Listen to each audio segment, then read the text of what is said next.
The Cats banner has just been lifted. There is a guard of honour that's been set by a sequence of fans up in the big smoke. There's so many sights like cats eating birds under Friday night lights. Is the banner. Okay, we can always trust the cheer squad to something gold. It's been a big week for the Cats. Patrick Dangerfield's name's been mentioned in dispatches about possibly joining the commission. He shot that down almost as quick as the story came along.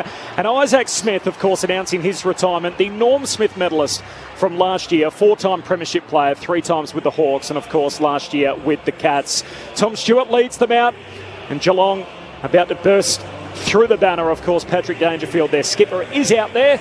He's right in the middle, just walking out with a couple of Geelong youngsters, including one young lad who's on crutches. So Patrick Dangerfield is accompanying him out into the middle of the MCG. What a thrill that would be. The reigning premiers in their home strip, of course, in the hoops, with the white shorts on this evening. They've got 17 premiership players featuring as we await the arrival of the top of the table Magpies. Set it up for us, Lingy, for the Cats tonight.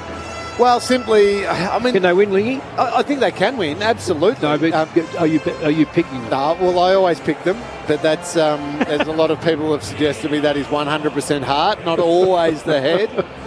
No, they can. They can because of what Collingwood has been showing over the last 2 weeks, but even a couple of weeks before that, I think there was a bit of a build to those couple of losses. Nick Dacos and Steele Sidebottom are big outs. They are huge outs because I know what you're saying about Steele. He's not peak Steele anymore, but he still sets that wing. He sets the outside for his team. Josh Dacos usually on the other side, so that everybody else within their formation can trust that Steele's going to get there on the outside to help out defensively. Steele's going to be on the outside if they need a release kick. And he's a lovely kick of the ball. He'll use it well. He'll set them up. So that there's that almost comfort that Steele Sidebottom brings to the inside midfielder. So he is a loss. I'm expecting a very, very different Collingwood team to the one that's played in the last 2 weeks. I reckon that's the little kick that they needed, a little sharpen up. And I reckon the good Collingwood might be back as they're heading out onto the MCG right now. Let's have a listen to this roar. They got the pyrotechnics going on alongside their guard of honour. All the Collingwood cheer squad out there welcoming the Pies onto the ground. And now the fireworks that follow.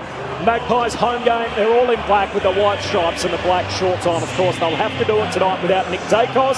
Mick Moldhouse, you mentioned a little earlier in the preview that your concerns with the Magpies extend back longer to the Dacos injury midway through the game last week. Well, the thing is, the worry to me is that they've relied so heavily on last quarter efforts to win so many games. That myth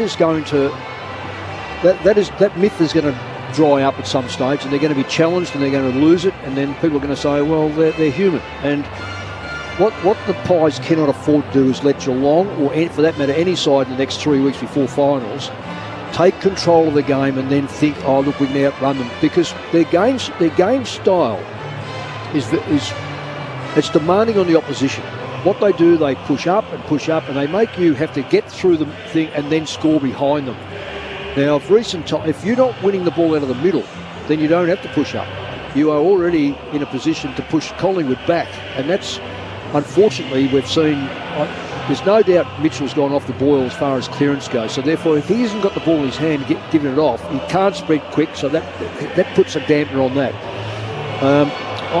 I'm with Lingy. I think Collingwood will perform well tonight, and I think they'll bounce back. They'll bounce back because they've got their 17th to 23rd player are better than Geelong's 17th to 23rd. And that's not being disrespectful. It's just simply, I just reckon that they are probably not as sharp as what they were early in the season. Geelong they've been up and down all year.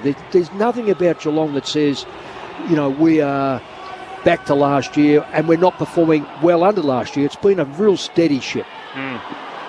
Nick Dacos' absence, we've spoken a lot about him already tonight and throughout the week. How do they cover him, Lingy? If you're trying to replace Nick Dacos, the premier player in the competition at 20 years of age, how do you cover that absence? Well, you don't think that, okay, we're just going to get somebody else to play exactly like Nick Dacos. They do have a player who has the legs and the run through the middle of the ground to play like him, and that's Jack Crisp. What about his brother? powerful run. So I was wondering with Josh, I love and rate Josh incredibly highly. I'd say, But do you risk losing what he gives on the wing by bringing him inside? I think he can cut teams up from the wing. I'm with you, so Jack well. Jack Triss has got to go in the middle. So hit Geelong with the combo of Mitchell and Adams as the hard bull, but don't let them spend more than... Not together, though. No, definitely not together. Never together. Sorry, I mean a swapping combination. Yep. So that's one of the midfield spots. Yep. DeGoey, Pendlebury and Jack Crisp are the other ones who, just through those three, they're the impact guys. So Adams and Mitchell one at a time are doing the hard in and under work and then go to half forward. Josh will probably go inside a fair bit throughout the game, but I want to see him on the wing more because I just think he's so dynamic as a winger. Interesting, like last week when Dacos got injured, we saw Chris attend a number of centre bounces. I don't know if this is code for anything, but he's not out there at the moment doing the warm-ups with the centre square group. He's actually in a different group at the moment with the defenders. Well, you normally do have about the other bloke that went in the middle last week. Real cameo, but gave them absolute forward speed as McCready. Like he is explosive and tackles like a machine.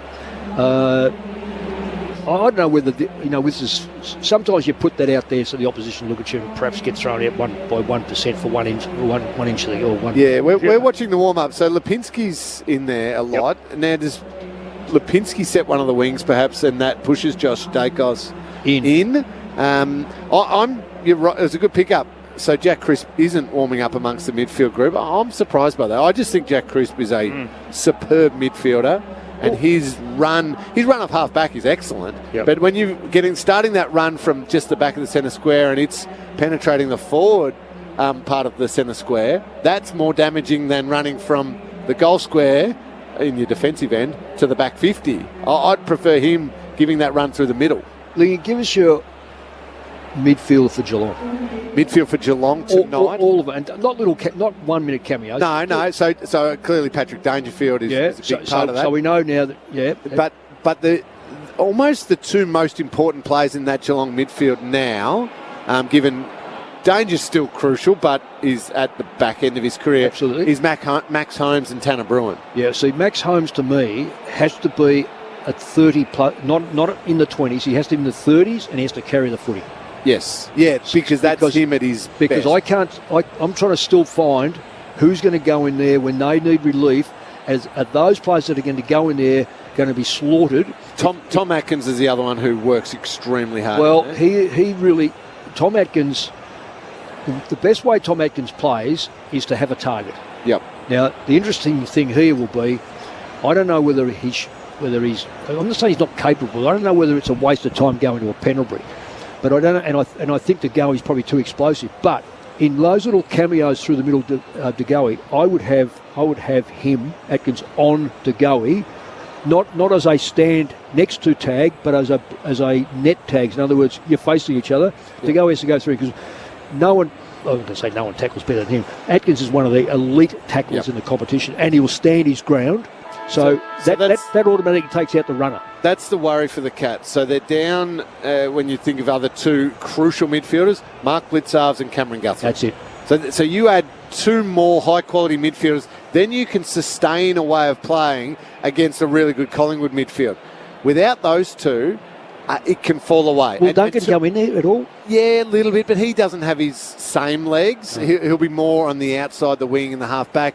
And when two of their most important players, Tanner Bruin's playing game number 48 and Max Holmes is playing game number 49. So they are wonderful young players who are going to have terrific careers, but at that early stage, they can't necessarily sustain it for huge amounts of time in the middle of the ground, like a Jordan DeGoey or I would say a Jack Crisp. Will they put him through there at all? I think they'll get him coming up from half forward. Yeah. But it doesn't surprise me, you know him far better than me. He's perfect. I'm astounded that he hasn't had the chances this year. I'm not just talking about tonight. He's a sub tonight. Yep. But he to me is a pretty hard-nosed player. Not a big possession getter. I understand that. Yeah. But it's almost reliable for 20 possessions. Yeah, I think it's I think the argument has shifted from he's not getting chances to he's not taking his chances. Oh, okay. So I think when there was opportunities earlier in the season to step to the next level, he's played over 100 games now, he didn't quite make that jump when they really needed him early on in the season. Okay. The crowd is filling up beautifully here at the MCG. It is a sellout tonight for Collingwood and Geelong, last year's premiers up against the premiership favourites. We want to hear from you throughout the night on the SMS as well, which is 0437 774 774. Stan from Victoria. Hi team, Craig Kelly not being interviewed tonight. Was looking forward to another heated discussion with Kel. That was great. Go the Pies. Go Kel. So there's a little bit of feedback from Stan for you straight out of the gates. 2 weeks later and we're still talking about it. 0437 774 774, the SMS number. We're seeing some brilliant highlights of classic Geelong and Collingwood games from seasons past. Of course, there was a grand final back in 2011. Mick, your last game in charge of the Pies, in which Mitch Duncan played in. 207. 207. There's a redhead next to me in that game. And we went in well and truly underdogs. Beat West in a draw. We beat West Coast after time playing this Geelong side, and all I saw at the end was this red-headed bloke yelling out how great they were. So I mean, is that 07 prelim? Yeah, and then they went on and won by a record amount against Port. I was on the boundary for ABC that night. That is one of the greatest games that I've attended at the MCG. Two players sitting on the bench. I couldn't believe when I looked at the bench just then at the end. Buckley and Rocker both injured. Wow. That was a Brad Otten's game, wasn't it? Yes. 07 prelim. Yeah. What a night.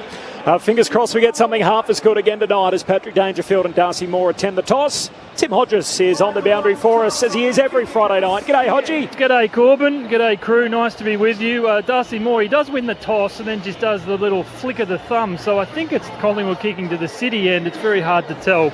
It never gets tired coming to the MCG on a Friday night for a blockbuster. It's sold out, the MCC, expecting, and they're very accurate, between 80 and 82,000 people tonight, and we are well on track. The top deck right up to the back row full, so it's going to be an amazing atmosphere, and it's a beautiful Melbourne night.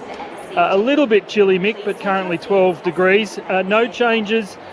So Nathan Murphy is playing for the Pies. Amazing, really, when you consider he was ruled out for the rest of the home and away season on Monday, and he's playing on Friday night. The subs for the Magpies, Jack Ginnivan gets his chance. For the Cats, Brandon Parfitt, the substitute again. And just keep an eye on Bo McCreary. He had plenty of attention from the physio. He hurt his thumb in the warm-up. It's been heavily strapped, so he'll be a watch early. Thanks, Hodgie. The two teams break. Isaac Smith, who announced his retirement during the week as is customary for him, rips off the tracksuit pants that he always warms up in. What a career he's had. Of course, four-time premiership player and now a Norm Smith medalist in his 278th game. He will play out the season, however long that lasts for Geelong. Who are we tipping tonight, Lingy? Well, I said I was going with the heart, so I'll stick with it. Cats. Mick? Pies. Kel? We're only just separated by two turns. Pies. Tom Stewart starting in the midfield alongside De Goey. Oh, there's a little shake-up straight out of the gates. Josh Dacos is going to start on the wing. He's got his opposite number in Isaac Smith alongside him. Pendlebury starting in the middle as well, and Atkins alongside him. That's a worry by Stewart because they need him as an intercept player. There's some big balls in that midfield for both teams. Yeah. Here we go to start round 22 on Grandstand AFL. You're with Kelly Underwood. It's the premiership favourites up against the reigning champs. And Stanley beats Cameron in the air, into space. Crisp runs in and gets it. We thought he might have started in the midfield, but he didn't waste any time sprinting and getting his hands on the Sherrin. Standing up in the tackle, so it's tossed up in the air again. This time Stanley up over the top of Cameron. Atkins has got it. Three Pies have got him. Pendlebury straight to Dangerfield to just take the body around the stoppages. Is perhaps been a free kick from out of the area. Umpire here. Against Atkins it was, so Darcy Cameron, the ruckman, will take it. Stewart will pick up De Goey because De Goey won't last in the middle and he'll come back on him. Cameron bangs it long, almost centre half forward, and Stewart takes the mark. So he started in the middle and he's intercepting across half back. Yeah, Chris Scott spoke last week to us about the fact that as a centre bounce player, he is just elite. Goes down the corridor, and that's an elite leap taken by Quaynor, and they're off. He can release the run of McCreary on the broadcast wing, the northern side of the MCG. He has a bounce. He goes to the top of the goal square. Oh, wonderful spoil by Ratugolea. because Myercheck was going to gobble that up at the top of the goal square, and Radaglia had to close with great speed and knuckles it over for the first blemish of the night. Collingwood one behind, Cats yet to score. Well, those two Collingwood players are out on this wing by themselves, yards clear, as was Myercheck. So defensively, Geelong were ordinary. I wonder if that was set up by Collingwood. Just don't worry. Let's try and get them on the attack. Yeah. Duncan to DeConing, short kick to Ollie Henry. There's the mixed response. Of course, the last time they met, he kicked that goal and then was mowed down by Darcy Moore moments later after the celebration of the Magpie Army, saying, look, my stripes run horizontally now, and they weren't that happy with that. The kick heads down to Tui on the wing. Long kick to half forward. Nice build up by the Cats, and Stanley marks against the boundary line. Pokes the yellow Sharon into the pocket. Couple queuing up. Hands on it from Cameron. No mark. Close. Gives it back to him. Jazz has kicked the first of the night. Cameron with the opener. And the Cats have got the first goal inside 2 minutes. Geelong one straight. Collingwood one behind. Grandstand AFL, Mick Malthouse, Cameron Ling. I reckon Craig McRae, okay, great goal by Jeremy Cameron, would be disappointed with the ease with which Geelong moved the ball down the ground there, Mick. It was the kicks weren't that difficult to bite off, and all ended up uncontested marks the whole way down the ground before that kick inside 50, where Jeremy Cameron almost marked it anyway, and then got the handball and kicked the goal. It was pretty simple. Well, the one that went to Tui, the man on the mark wasn't let him move. Tui used his brains, virtually walked next to the player and kicked the football without any interference. So Tui's such a penetrating kick. He found two Geelong players, as you said. Well, one just tapped it over the other. Well, when I say tapped, he missed the mark. 47th goal for the season. Bounce is crooked. It'll be recalled in the centre. So Jeremy Cameron had about 30 after about the first month, and we were talking about the century he might bring up. He's been quiet since he copped that nasty hit at friendly fire a few weeks ago. Okay, Dangerfield's toe poked it out of the centre, and it's a free kick going against the Pies. It'll go to Cameron. Well, I think he's a bit stiff there, Maynard, because they were next to each other. He may have held it, just to stop him on the lead, but not a lot there, though. No, there's nothing. Look, I'd say there's nothing there. Honestly, that's the fourth umpire getting involved. It was a one-on-one competition, and now Cameron directly in front, 49.5 metres out, and he's missing to the right, hanging it out. Of all our pre-match Mick Malthouse, Cameron Ling, we didn't talk about the most exciting player for the first 6 weeks in the competition, Jeremy Cameron. Yes, true, and he's had a rough run since he did get knocked out. He kept getting smacked in the mouth a couple of weeks later, and then he, of course, went to a pub and copped another one. Yeah. Moore takes a bit of ground, drives it up to the wing. Kolodjasny hands on it, no mark, spills down to Mitchell of the Pies. Hand pass to Dacos, the only one out there in Josh. Gives it to Quaynor, back to Dacos, kicks to centre half back, and crisp marks. Over the top of Stengel, long to a 2-on-1. Hill the target, brings it to ground. Magpies swarm, but Atkins wanted it more. Wins it in the middle of the ground for the Cats. Hand pass to Duncan, kicks out wide for Cameron. Brought down by Murphy. Maynard of Collingwood, hand pass to Hoskin Elliott. Hurried kick back in the centre square. To go, he can't trap it. Still a loose ball outer edge of the centre square. They all jump on top of it. Umpire says play on, comes out the back door. Pack forms again. And a ball up on the southern wing. Hot start in front of a big crowd. We're 4.5 minutes in. Geelong by 6 points. Got a theory on Stewart in the middle too, Lingy, I'll tell you. Tossed in the air. Stanley gets it down to Atkins, who was met heavily, got the handball away to Izzy Smith. He goes out wide. Ollie Henry was in front, couldn't take the mark. Quaynor mops up, strides out along the northern wing. His target was Elliott, but it's flicked down by Kolodjasny and over the boundary line. It'll be flicked, tossed back in right in front of the Pies bench. Mick Malthouse, your theory. I reckon Collingwood would be thinking we're not going to let Stewart off the hook, but if he's in the middle, starts in the middle and drops back as a seventh, and another one from the half-forward line comes up into the middle. It's a pretty simple move, but what it does, then Collingwood then have to invent the play to play on him. Geelong with the first goal to Jeremy Cameron. Boundary throw-in. Stanley wins it down for the Cats. Here's Smith. Half-back flank now for Geelong, retreating. Hand pass to Zach Guthrie. Long kick down the wing. Target is Neal. Punched away by Maynard, and it's out of play. So a throw-in in front of the interchange gates. That's Shannon Neal, who's the only change from the Geelong team that beat Port Adelaide. First game since round 19 last year. Yeah, so a long time out. He's had some good form in the VFL. He just continued to work really hard. 203 centimetres, so great size. Great size in the ruck. Darcy Cameron wins it down to Josh Dacos, off to Crisp, who goes by his left boot to centre half forward. Mycheck couldn't take the mark. Well done by De Koning. Made it a 50-50 ball. Colin Jasny had it. He was tackled. Pies fans want holding the ball. Umpire says no. It'll be a ball up centre half forward here for the Pies. One thing you get about Geelong is in the air and the back line, they will spoil anything and everything. Stanley flicks it back into the corridor, but it's all Geelong. Crisp gathers, traps, gives it to Dacos. That's Josh Dacos. His kick is wide. It missed Elliott, and then it missed Howe, and it dribbled over the boundary line. So a boundary throw-in, just creeping closer to goal for the Pies. I like the fact, Cal, they've stuck with Josh Dacos on that wing. A couple of times now, he's been the release, already up to 4 disposals. The perfect winger. He plays it so smart. Stanley and Darcy Cameron. Cameron wins it down. Lipinski gets a hand pass out to Josh Dacos. Running towards the boundary line. 70 out. Kicks inside 50. Pack form. Spills out the back to Stewart of the Cats. And he swings it to the southern side. Hits up Tui. His premiership teammate Marks on the back flank. That's a great kick. That is a great kick. Dissected 2 Collingwood players. You have to be knowing it's the only way out. He's going to go back to the northern side. Long kick to De Koning.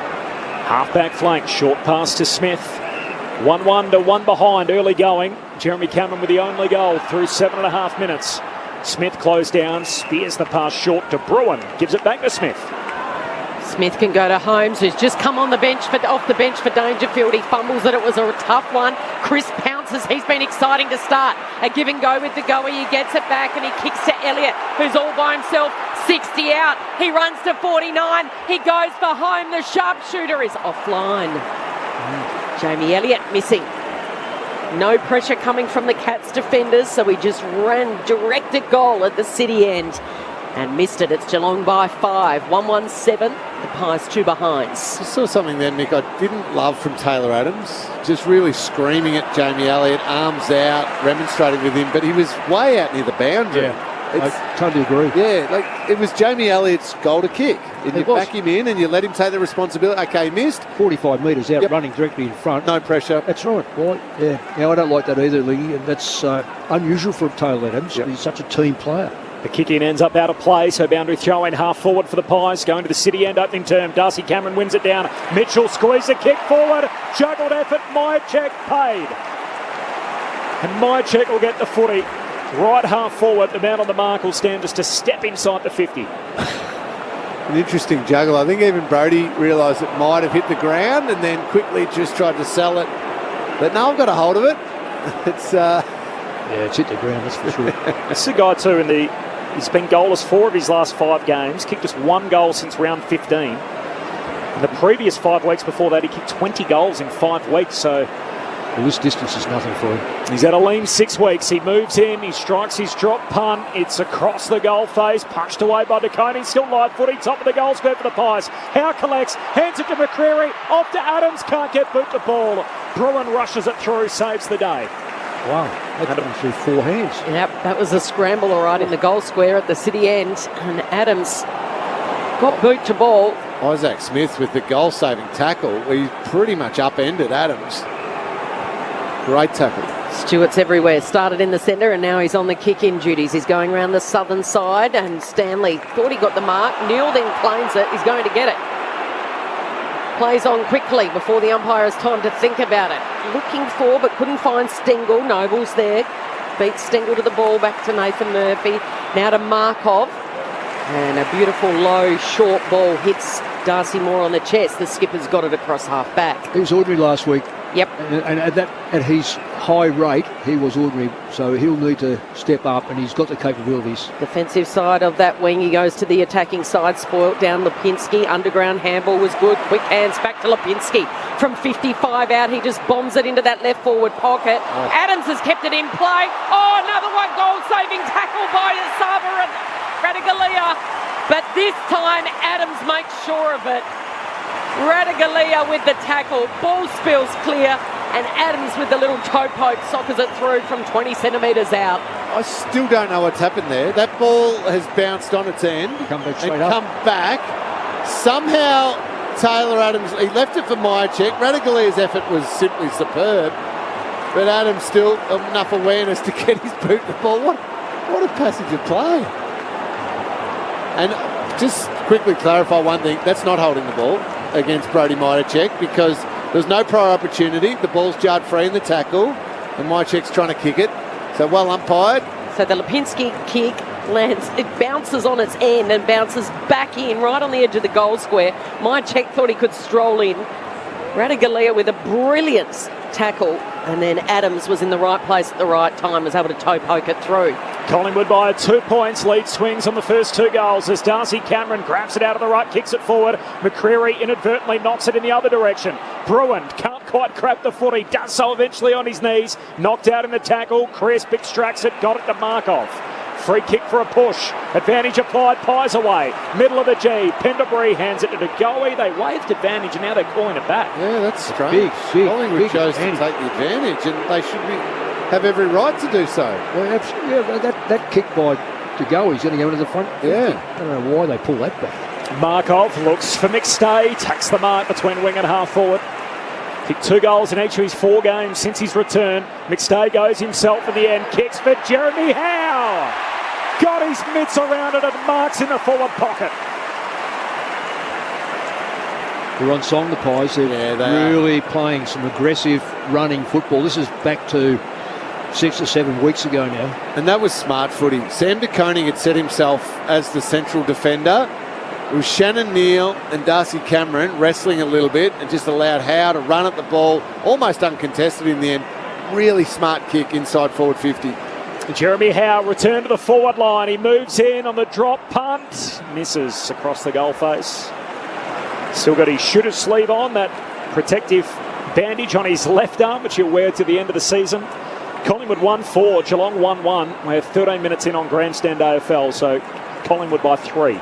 Tui in the defensive goal square. Goes for a little bit of a trot and then kicks almost down the corridor. Beats a heap of players. Markov's there to swoop. He's going to send it right back inside 50. Marking on the 50 is McCreary, uncontested. Spins and tries to spear it back in the corridor. No one can mark it. DeGoey pounces on it. A couple of Cats pounce on him, including Bowes. The umpire hasn't blown his whistle. Now he has. So a ball up 45 out directly in front. Collingwood beautifully set up across the ground. They're winning the contested ball. Defenders are well set. Rowan beats Frampton in the ruck contest. And then there's a tackle on Bowes. Let's get down to Tim Hodges. Hodgie. Kel, Darcy Cameron has had the doctor out to him. He's just struggling at the moment, so he's gone very deep forward, and Billy Frampton having his first run in the ruck. Frampton straight down the throat of Adams. It was too hot for him. De Koning is able to swoop on it and bomb it long. It'll land just on the edge of the bullseye. Unable to juggle the mark was Henry. Now the soccer kick inside 50. Moore mops up. Beautiful take below his knees from Josh Dacos, and then zigs and zags and kicks to Frampton. What a kick. He's all class. Slingy, put him on that All-Australian wing, will you, please? Oh, don't worry, that's done. Done? Whoops, I'm not supposed to give that all. Errol Goulden on the other wing, please. Done? Oh, we nearly got him. Frampton's got the footy in his hands right in front of the interchange gates. He's looking out, who leaps sideways. Aerial leap is so spectacular, but could only get one hand to it, and it'll be a boundary throw-in. The superb work of Josh Dacos.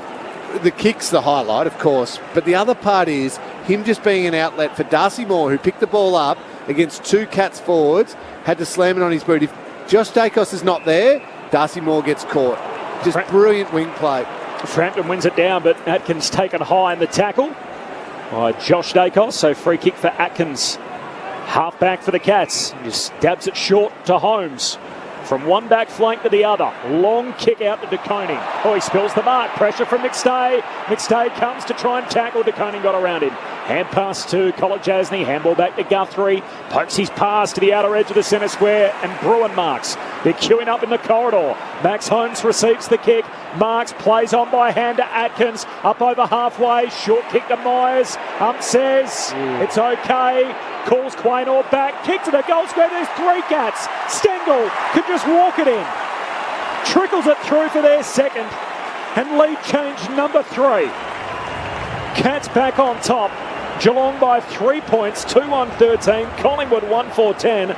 Gee, it broke down for them defensively. 16 minutes into the opening term. Cameron Ling and Mick Moldhouse. It's the only thing, Nick. If you can use the ball under high pressure really well against Collingwood, they are so aggressive defensively with the way they squeeze up. you can pinch one or two out the back against them. Well, that's how they get scored on. They get scored on one of two ways, Lingy.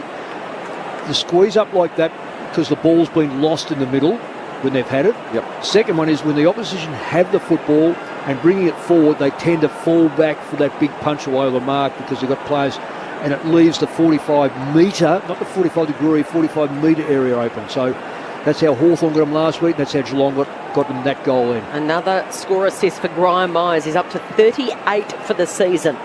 The record is 44. What a kick it was. Back underway in the centre.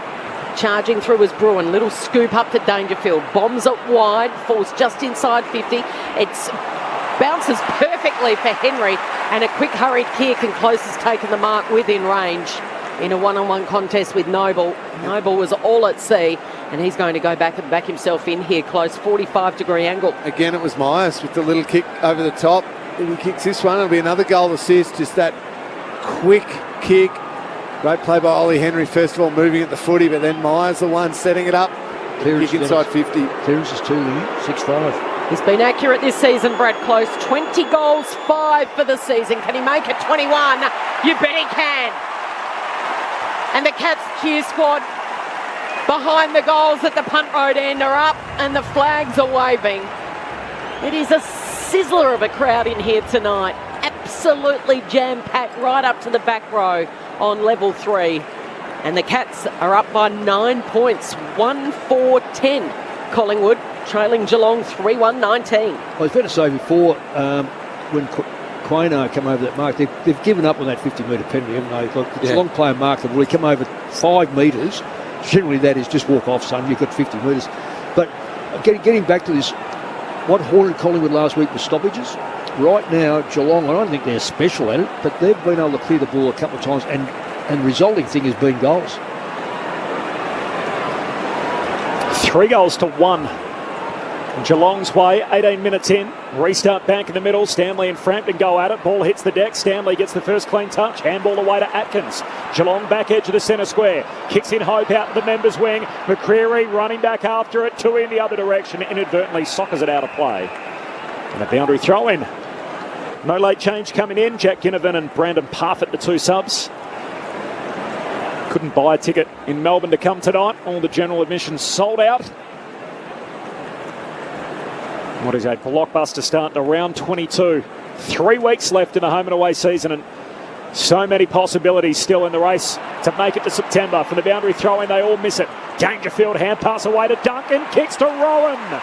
He marks it half forward. Close is on over the top, calls for it, receives it, takes the mark. A little closer to goal. He's 10 in from the boundary line. He'll kick from 35 out. Just a couple of elements there. The movement of Dangerfield through the stoppage, excellent. And then the one thing Mitch Duncan still does have is he's a brilliant decision maker and a brilliant kick of the footy when he has time and space. Just to pull that kick across his body, caught Darcy Moore completely out. Darcy Moore was running backwards. Yeah. That's what happened last week. You can't anticipate as a backline player. You stay on your man. Close for 2 in a row and 3 quick ones for the Cats. He drags it to the left to behind. Geelong 3-2, Collingwood 1-4. It's the Cats by 10 points, a game high after 20 minutes. 21-6 now for the season for the South Australian. Brad Close. Pies don't waste any time. Quick kick into Noble. Goes down in front of the interchange gates. And it's spoiled down to Hoskin Elliott. Quick hands. Gets it off to Lipinski. Lipinski's kick goes. Should have gone straight down the throat of Sam de Koning. Didn't take the mark. Tries to trap it and get it to Atkins. Atkins is in a little jump ball type position with McStay. And the umpire says, give it to me. Get down to Tim Hodges. Hodgie briefly. It looks like Gary Rowan's come off getting a little bit of treatment down there. Yeah, on his hip. And Jordan De Goey is furious. He's been left on the interchange gates trying to get someone to come off for over a minute. So he's getting really angry now. We had Mark O'Connor for company straight out of the gates. Just the one touch for him so far. Hurried kick from the stoppage from the Pies forward to Howe. Hand pass away to Hoskin Elliott. 70 out. Kicks into the pocket. Myercheck marks 5 in from the boundary line, right forward pocket. Yeah, superb kick. Who had him at the time? Because whoever had him, I've got a feeling it might be O'Connor. Is it O'Connor, isn't it? I reckon O'Connor was covering for someone there, Mick, because that's definitely not the matchup. I wonder if De Koning just got caught up at the ball. Whatever it was, they just allowed him to be able to come at the football. He's had a dry spell in front of the sticks in recent weeks. He's involved early tonight. Myercheck makes his impact felt. And Geelong's lead cut to 4. The Cats 3-2-20. Collingwood moved to 2-4-16. 21 minutes in on Grandstand AFL. Mick Moldhouse, Cameron Ling. In the end, it was a little easy, wasn't it? Oh, too easy. Coney's dropped 2 chest marks. I don't know whether it's technique, because he gets himself right in position. He takes them over his head, but he just looks like he dropped those ones. And then he puts pressure back on where the ball falls. And you know, when I see that, where he was out in front and just needed to take it in the hand, but choose to take it on the chest, that says a little bit of a confidence thing, because he's got such beautiful hands. I just look at midfielders here. There's hardly a midfielder that's, you wouldn't say anyone's really dominating. Maybe Atkins is the one who's got the harder ball of all of them. Yeah. We're just watching the replay of Gary Rowan, as Hodgie just spoke to us.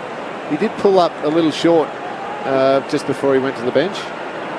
High-tempo arm wrestle unfolding at the MCG in the opening term. Dangerfield and Pendlebury in a wrestle for the Sharon. The umpire says we'll call it up. A secondary one on the edge of the centre circle. Geelong by 4 points. Yeah, he did run off very gingerly.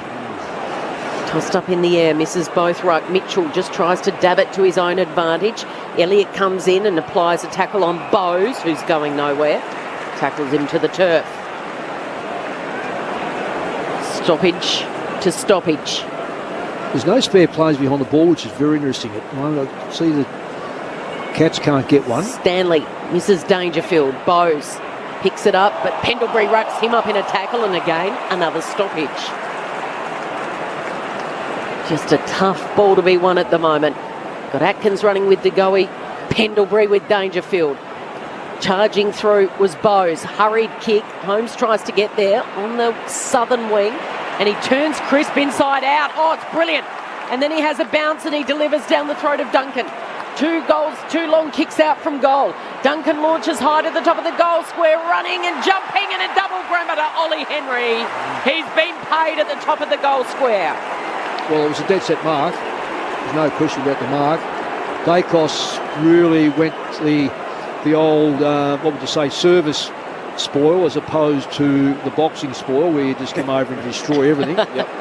So, no, it wasn't great. Here we go. Now, the crowd's going to tell the story here, because the Pies fans will give it to the young Cat if he delivers a goal. And he does deliver a goal for the Hoops, and maybe it was the Cats fans cheering louder than the boos from the Pies fans. But the story is they extend their lead out to 10 points, Geelong. 4-2-26. Collingwood 2-4-16. 6 shots apiece after the first, we gone, 24 minutes of play, Lingy. It really came, Nick, from the Max Holmes effort out on the wing against Crisp, who's a superb runner himself, but he was just able to burn off Crisp and get out, use the ball well, and then again it was Mitch Duncan with some time and some space, using the ball forward well. Tim Hodges on the boundary. Corbin, good news for the Cats. Gary Rowan is back on. It's a left hip or a glute that he's sore. He's not running a million miles an hour, but he is back out there, back in the forward line. Of course, I remember his mark and goal in that pulsating qualifying final last year at the City end, after being questioned about his finals performances to date. What a big-time moment that was against these Magpies. Back in the middle, he spits out to the wing, and Crisp grabs it. He's tackled immediately. Geelong have tried that a few times now. At least one midfielder on the bolt. And Dangerfield's been a couple of times. That time it was Tanner Bruin. Cats by 10, up it goes again. Darcy Cameron wins it down. Dangerfield on his knees, ushers out a hand pass. Head over at Elliott. He's tackled. Got it out though to Pendlebury. Hand pass to DeGoey. Links up with Noble off the back of the square. Kicks Collingwood out to half forward. It's all Geelong. And Stewart takes an easy intercept mark at half back. Wants to switch. Does so out to the opposite back flank for Tanner Bruin. They'll try out the southern side. Kicks to Duncan. The 2-time premiership Cat from the defensive half all the way down to half forward. Cameron the target. Courageous mark off. Back into traffic. Spoils it away in a boundary throw-in. Half forward for Geelong.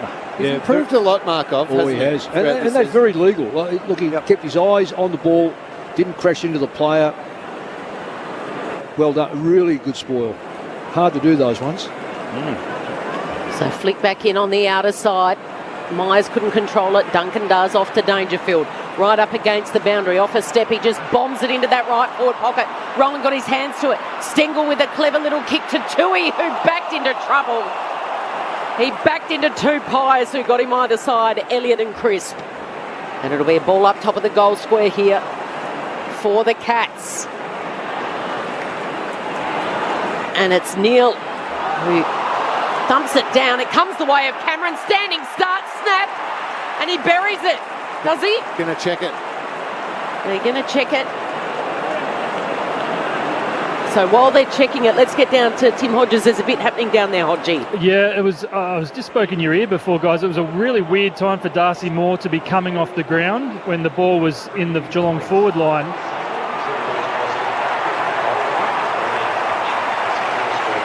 Do you want to take that away, Kel? The soft call was a behind, according to the replays we're getting. I think that's going to be a goal. So that's his second, Hodgie. So a second goal for Jeremy Cameron. Snapped it from the top of the goal square. But the big story, of course, is Darcy Moore. So Kel, he came off the ground. It was an odd time. So clearly something wasn't right. He shook his head to the physio. The physio just grabbed the doctor, and all three have gone down to the rooms. So something's happened to the Collingwood captain that he's not at all happy with, and they've gone to the room. So this is not good news for the Pies. If you said a week ago, which two players do we not want to lose, I'm sure Craig McRae would have said probably Nick Dacos and Darcy Moore. And my captain. Absolutely. Yeah. Lead out to 16 points now. We've only got, 4 minutes to play this opening term. Cats have got that lead, Mick, 5-2-32, Collingwood 2-4-16. Yeah, I've got to say, I've been trying to watch the game. I didn't see anything that caused an injury. So perhaps, I don't know if it was a thumb, finger, or... No, as soon as we see a replay, we will let you know, but none yet. Back in the middle, all of a sudden, Geelong pulling away on the scoreboard, a 16-point lead. Darcy Cameron wins it down. Geelong through Stanley, hand pass to Duncan, squeezes a kick forward of Markov with the intercept mark. I would have said 5 minutes ago, it felt like the Pies were on top in general play, and yet it's been Geelong who have been leading this opening term throughout, and now a handy buffer by 16. The kick from Markov out wide, and Hill the target, punched out of bounds. O'Connor does well on the throw-in on that southern wing. It's 5-2. McRae coaching from the interchange. 16-point lead for Geelong. And just repeating the big news, Darcy Moore coming from the ground at the most inopportune time to try and make an interchange. Had to basically leave the play, run off the ground, and now down in the rooms. The Collingwood captain in the opening quarter. There's only two things that are really different. One's the stoppages 12-7 and contested ball 27-22, both in Geelong's favour. If you win both of those, you're generally controlling a tough game. Repeat stoppages on the southern wing. Darcy Cameron grabs it out of the ruck. Hand pass back into the corridor to Crisp. Under pressure, hand pass, turns it over. Stengel gives it away to O'Connor off the back flank. Kicks to centre half forward. Rowan the target. Murphy spoils loose footy. Myers onto it. Centre half forward for the Cats. Kicks to Cameron. It's over his head and Maynard. Bouncing footy. Henry collects in the forward pocket. Hand pass back to Cameron. Cameron for his third. It's there. The reigning premiers with the hot start at the G. Cameron with 3 in the opening quarter. And Geelong have put 6 past the Pies. Their captain's injured. Oh, it's all happening at the MCG, as Bill Laurie would say. Half hour in, 6-2-38 Geelong. Collingwood 2-4-16. Cats by 22. Pretty funny on the replay. Jeremy Cameron, because of the angle where he was knocked over after the kick, didn't see it go through. He looked up at the scoreboard while he was getting up and said to his teammate something like, "Did that really go through? Is that a goal?" That was unbelievable, that goal from Jeremy Cameron. Can I just say, Lingy, the first goal, bad enough. Second goal, but Maynard's not he's done a hamstring. I reckon Darcy Moore's done a string. Another soft tissue. Yep, the replay shows him clutching right up the top of his left leg. Oh, that is huge. Isn't it? Only played one full season in his career. Can I just get back to Maynard? He's not the player to play on Cameron right now because he's giving him too much room and he's too agile. So they're going to have to, even Murphy might have to go back and put Maynard over it. Murphy's at least got ground coverage. Well, Frampton's gone to him now, Mick. I reckon they've made a bit of a... Well, I mean, Darcy Moore's the other one, obviously, but... No, well, he's off. So for me, Murphy's the player, has to play on him. So no Nick Dacos, out for the rest of the home and away season with a knee injury. And now Darcy Moore's limped off with a hamstring injury, and you'd think he'd probably miss the rest of the home and away season. The way he clutched at it and pulled up straight away. And high too, Kel. Yeah, high. Yep. They're not the best ones to have. No. So the Cats have got it across centre half back, and the kick was wide. Dangerfield was in the marking contest, couldn't take it. Tui with the handball. Out to Stengel, releases him, kicks around the corner, couldn't quite hit up Jeremy Cameron, who poked out in that pocket. It was out of bounds on the full. Let's get down to Tim Hodges. It's all happening down there, Hodgie. Yeah, Kel, and Jack Ginnivan has been told they'll do the full warm-up at the quarter-time break, so I'd expect him probably the second term to be injected into this game if Darcy Moore, which clearly it looks like he's not right and won't be coming back. Thanks, Hodgie. And a kick from Chris ends up out at half-back, and Tui trying to dump it inside 50 for the Cats, smothered out of play.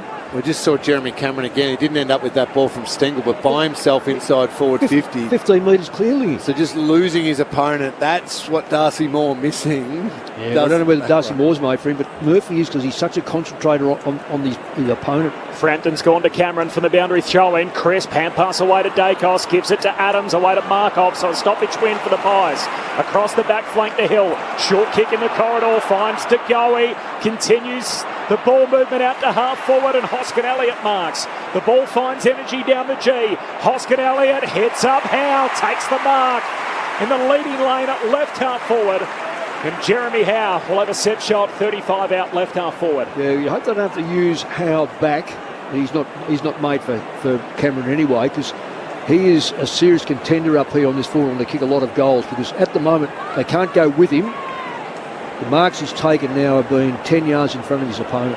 Kicked 3 against Carlton a couple of weeks ago in a quarter. He started up front tonight. There is only 3 goals on the season.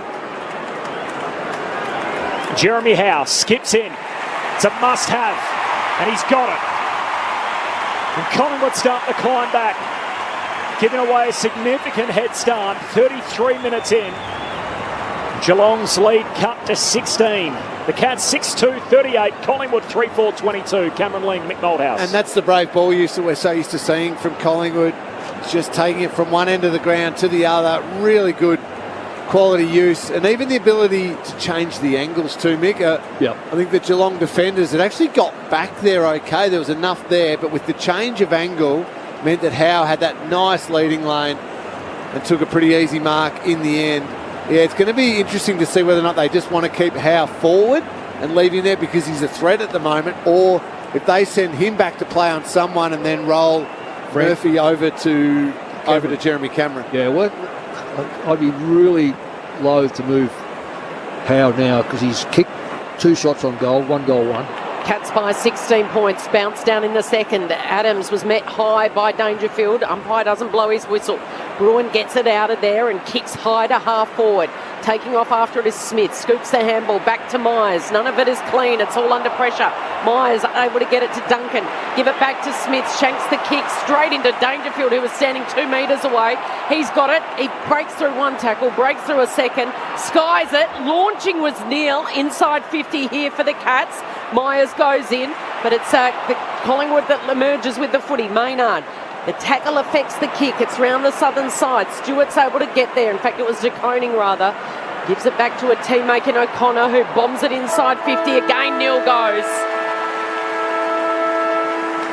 And Geelong Cats, with all the confidence and all the running in this opening term, will take a 16-point lead into the first break. 6-2-38 to Collingwood 3-4-22. They came into this game, the Pies, without their wonder kid in Nick Dacos, without their superstar veteran in Still Sidebottom, and we'll go straight down to Tim Hodges, because Hodgie, the skipper, has just been subbed out. Yeah, so Darcy Moore's just come back from the bench. He's grabbed Jack Ginnivan's jacket, which is way too small for him, and he's wandering out, and the substitution is being made as we speak. So Jack Ginnivan has just put the number 33 jumper on, and he's got two guys who are going to take him. He gives a hug to Darcy Moore as they actually walk out to the quarter-time huddle. So Ginnivan won't be a part of this quarter-time huddle. He'll go straight and do a full warm-up. So he's ready to go in the second term. But number 33, Jack Ginnivan, comes into this game. If ever the Pies need a fire starter, it's Jack Ginnivan. So he finally gets his chance and will be in for the start of the second term. But this is a massive story and a massive blow for the Pies. A week after Nick Dacos is wiped out for the home and away season now, so too is the skipper, Darcy Moore. Looking more like the 21 version of Jack Ginnivan too. He's got the long brown hair with the long sleeves on, and he's not really a like for like, I think it's fair to say, with Darcy Moore going out of the game, suspected hamstring injury. Jack Ginnivan to start the second term. There's a whole lot to pick apart in all of that. The thoughts of Mick Malthouse and Cameron Ling in just a moment. Jeremy Cameron's kicked 3, one for Stengel, Henry and Close. Meanwhile, for Collingwood, Adams, Howe and Myercheck have their 3 goals. It's the Cats by 16 points at quarter time. The thoughts of our experts next on Grandstand AFL. What's the best thing in the world that's also on the ABC Listen app? The footy! This season, get your footy live and ad-free on the ABC Listen app. AFL, NRL, men's, women's. Whatever you fix, we've got you covered. She's got it! Bye-bye! See you later! Every goal, try, mark and tackle. Called by ABC Sports' expert commentary team. Set, bingo! AFL and NRL, live and ad-free. Get it on the ABC Listen app. Grandstand AFL. Now streaming every match on the ABC Listen app. Look for the AFL button. Pokes the yellow Sharon into the pocket. Couple queuing up. Hands on it from Cameron. No mark. Close. Gives it back to him. Jazz has kicked the first of the night. Cameron with the opener. And the Cats have got the first goal inside 2 minutes. From 55 out, he just bombs it into that left forward pocket. Adams has kept it in play. Oh, another goal-saving tackle by Rattigalia. But this time, Adams makes sure of it. Rattigalia with the tackle. Ball spills clear. And Adams with the little toe poke sockers it through from 20 centimetres out. Up over halfway. Short kick to Myers. Up says it's okay. Calls Quaynor back. Kick to the goal square. There's 3 Cats. Stengel could just walk it in. Trickles it through for their second. And lead change number 3. Cats back on top. So something's happened to the Collingwood captain that he's not at all happy with, and they've gone to the room, so this is not good news for the Pies. Kicks to Cameron, it's over his head and Maynard. Bouncing footy, Henry collects in the forward pocket. Hand pass back to Cameron. Cameron for his third. It's there. The reigning premiers with the hot start at the G. Cameron with 3 in the opening quarter. The 2023 AFL season. On radio, ABC Sport Digital. and now streaming on the ABC Listen app. And the biggest story of the night so far has been the hamstring injury to Darcy Cameron. He's been subbed out, to Darcy Moore. He's been subbed out in that opening quarter. Darcy Cameron's still there. The concern is around their captain, Darcy Moore, with a suspected hamstring injury.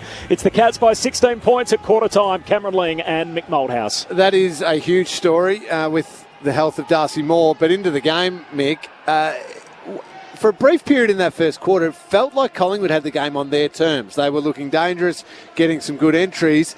And then Geelong got rolling with their clearances and contested ball. You spoke about it a couple of times through that first quarter. I reckon, let's call it 8 minutes into the first quarter, Collingwood were up by 4 in contested possessions. That flipped around completely. Geelong ended up +8. So probably from that time onwards, a +12, completely took over the contest and therefore were able to generate those great scoring opportunities. Yeah, I totally agree. It's been interesting. I guess I've watched Collingwood now a few weeks in a row. Well, not necessarily in a row, but I've watched, either been here or watched their games, and have watched Geelong. The contested football wasn't going to be the forte of Geelong. I thought they had to get outside and start to work the ball into a forward line that was quite capable. If you look at Rowan, who's now... I noticed Rowan's hobbling again. I don't know how he goes with injuries, but he's hobbling, and so lots been left up to Cameron. So Collingwood have got to put work in there, but I thought that Collingwood would win clearly the contested football.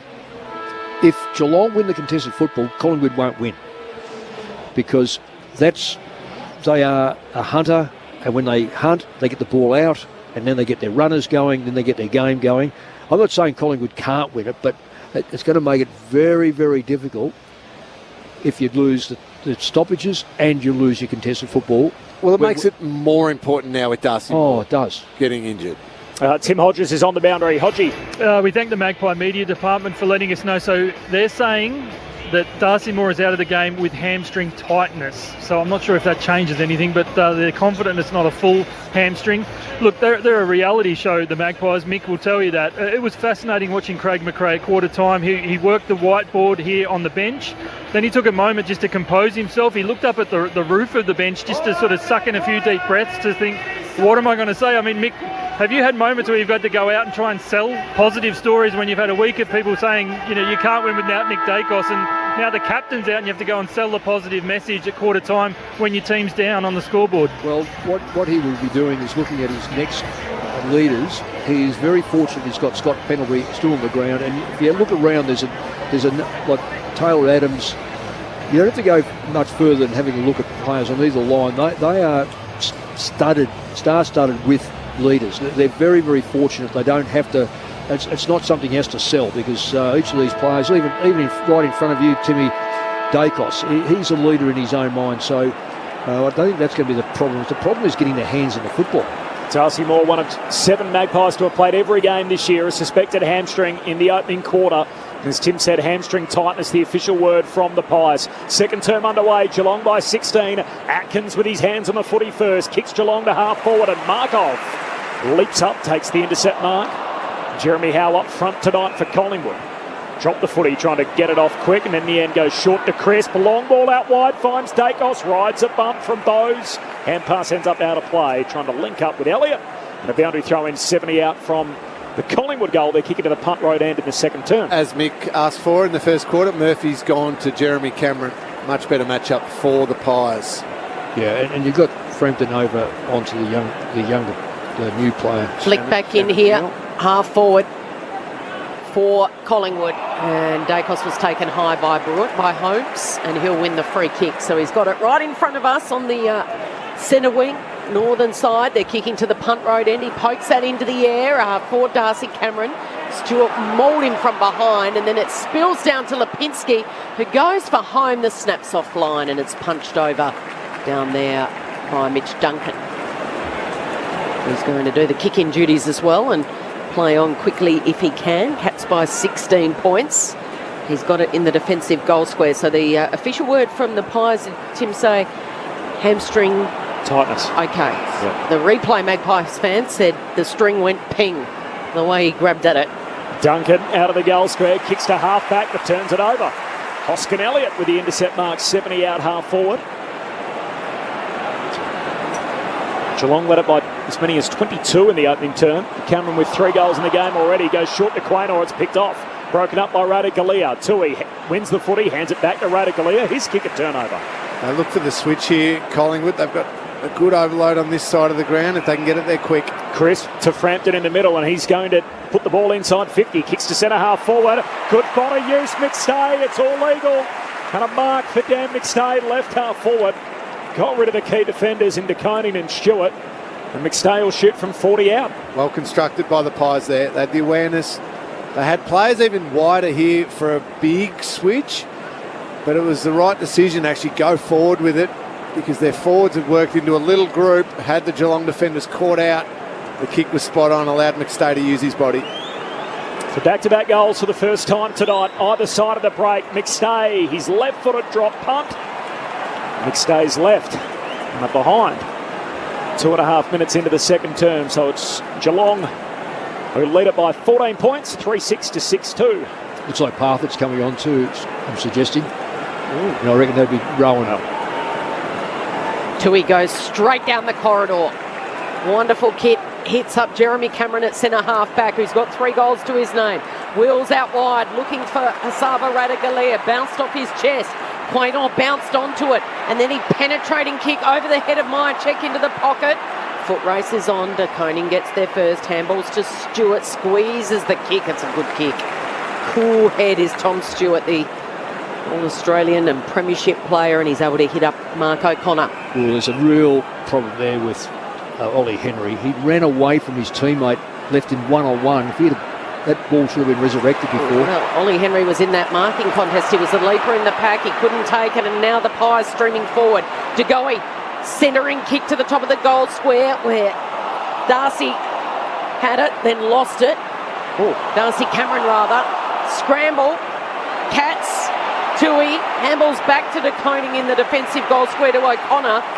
And they haven't quite got out of jail yet as Degoe desperately diving to his right, taking a mark just inside the boundary and within range, but he'll have to thread it from the tightest angle. Bo McCreary caused that. He was after those Geelong defenders. Great pressure. Yeah. Well, Geelong had a chance on 3 occasions to kick the football and length of the hand pass. When you hand pass, you get a 3 or 4 metre distance. This would need to take 10 out of 10 from Jordan DeGoey. He's capable, doesn't get the distance, instead it lands in the goal square. Josh Dacos handballed to no one in the end. Bowes gets it out of the dangerous territory. The exiting kick falls away of Markov. Gives the handball off to Chris. Chris centering kick. DeGoey flies. Well done by O'Connor coming the other way. Sweeping handball by Josh Dacos. Off to Maynard. Standing start directly in front. Kicks it left and misses. Well, they're dominating the ball. Mick DeGoey's a little ginger as he gets up. They are dominating the ball, but it's the Cats by 13 points. And the sub's been activated for the Cats, Tim Hodges. Yeah, so Gary Rowan has gone down to the rooms. I think it's a glute that's just not right. So Brandon Parfitt has been subbed in. The paperwork has just gone through. So Parfitt just waiting to come on the ground now. DeGoey too, after that last incident, just holding high on his right backside. He appears to be okay, but I want you to keep an eye on him too, Hodgie, strolling through the middle of the G at the moment. The Cats work it up the wing as Henry kicks down towards Cameron, offhands it, spills to Maynard, hand pass to Lipinski. Henry goes over the top trying to spoil, didn't get much purchase on it. Atkins, hand pass to Close, he's ripped into the ground. What you have there, Corbs, is an example of a player who's never really spoiled much in his life, Ollie Henry. How about that for a reaction? That is the cheer for Jack Ginnivan, who's come on for his first minute since round 12. The fan favourite in the long sleeves out there as the tactical sub from the restart. Close is locked up. In fact, it was Atkins tackled by Pendlebury, and says that's holding the ball, so Pendlebury will get it half back for Collingwood. So much drama and theatre in this contest, and we're only in the early stages of the second term. Geelong by 13 points. DeGoey's in the hand of the Doctors. We'll get down there very shortly. Josh Dacos has got the footy. He kicks it to half forward for the Pies. Handball by Mitchell. Over to Ginnivan. Here he is. Can he set up a goal? He centres the kick over the head of Hill. Charging through is Radicalea. McCreary wraps him up. Spills the way of Maynard. His handball missed the target. Dangerfield just bangs it long and it lands in the chest of Smith. Isaac Smith's just going to kick it. It bounces. It settles for Neil. And he can team up with Ollie Henry. Handballs into Cameron. He's got 4. End-to-end stuff by the Cats. Geelong all over the premiership favourites. They've lost Darcy Moore to a hamstring. They've got Jordan DeGoey on the bench in pain. And the Cats are back out by 19 points. 7-2-44. Collingwood 3-7-25. Tim Hodges with the latest on Jordan DeGoey. Kel, this is almost identical to how the treatment that Gary Rowan was receiving for the glute right in the backside. So that's where he got hit, as Corbin called. So he's in a lot of pain. It's the right side. It's his kicking side. He spent about a minute with the physio, and now he's just walked away from them. He's sitting down at the moment. You can see the pain on his face. So he's not right. He's not anywhere near 100%, but they've made the sub already, and they need him for the rest of this game. I think, Corbs, you reeled off Nick Dacos and Darcy Moore as the first two on the list they didn't want to lose. Jordan DeGoey's number 3. Yep. This has been a season-defining 50 minutes of footy, and obviously all these things will be told in hindsight, but what a horror show so far for Collingwood. And in the context of the game, they're 19 points down, 7 goals to 3. They're on a 2-game losing skid. They need just 1 win to lock up the minor premiership, and yet they're losing troops all over the place. Darcy Cameron grabs it out of the ruck, squeezes a kick forward for Collingwood. Hand pass to Holmes, he went without it. Spills to Parfitt on the deck. Hand pass back to Holmes. Tackled, coughs it up. Ginnivan got a handball out. There's a free kick going Collingwood's way, and the tackler Lipinski's going to be rewarded. It's Holmes who got the handball out. The ump said there wasn't enough of a correct hand pass and disposal. And Lipinski can put Collingwood inside 50 to the top of the goal square. They all miss it. Spills through to Radicalea. Gang tackle, taken to ground. And a ball up, 20 out from the Magpies' goal at the punt road end. There's mistakes made by both teams at both ends of the ground. Lack of numbers. Geelong got their goals because of the more numbers in Collingwood's defence. Here's Ginnivan. Zigs one way, zags the other on the blue boots. The sub misses. Oh, that would have been a moment for Pies fans. The number 33 back out there in the long sleeve.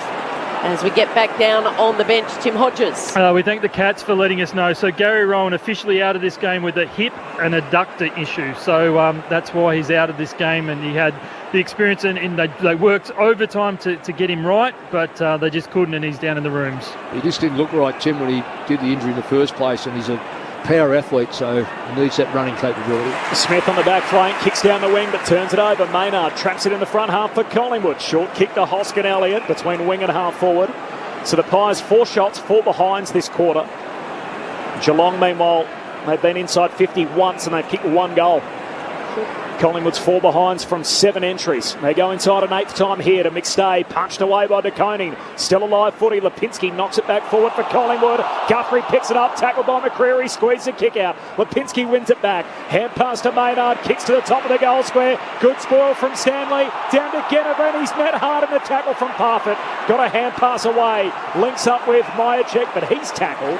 Ginnivan's getting in some good spots though. Yeah, and it was the Ginnivan move. It was a little bit lingy, I think. Yeah, when he did Parfitt came in. Yeah, he threw his head back. Parfitt's a very good tackling player.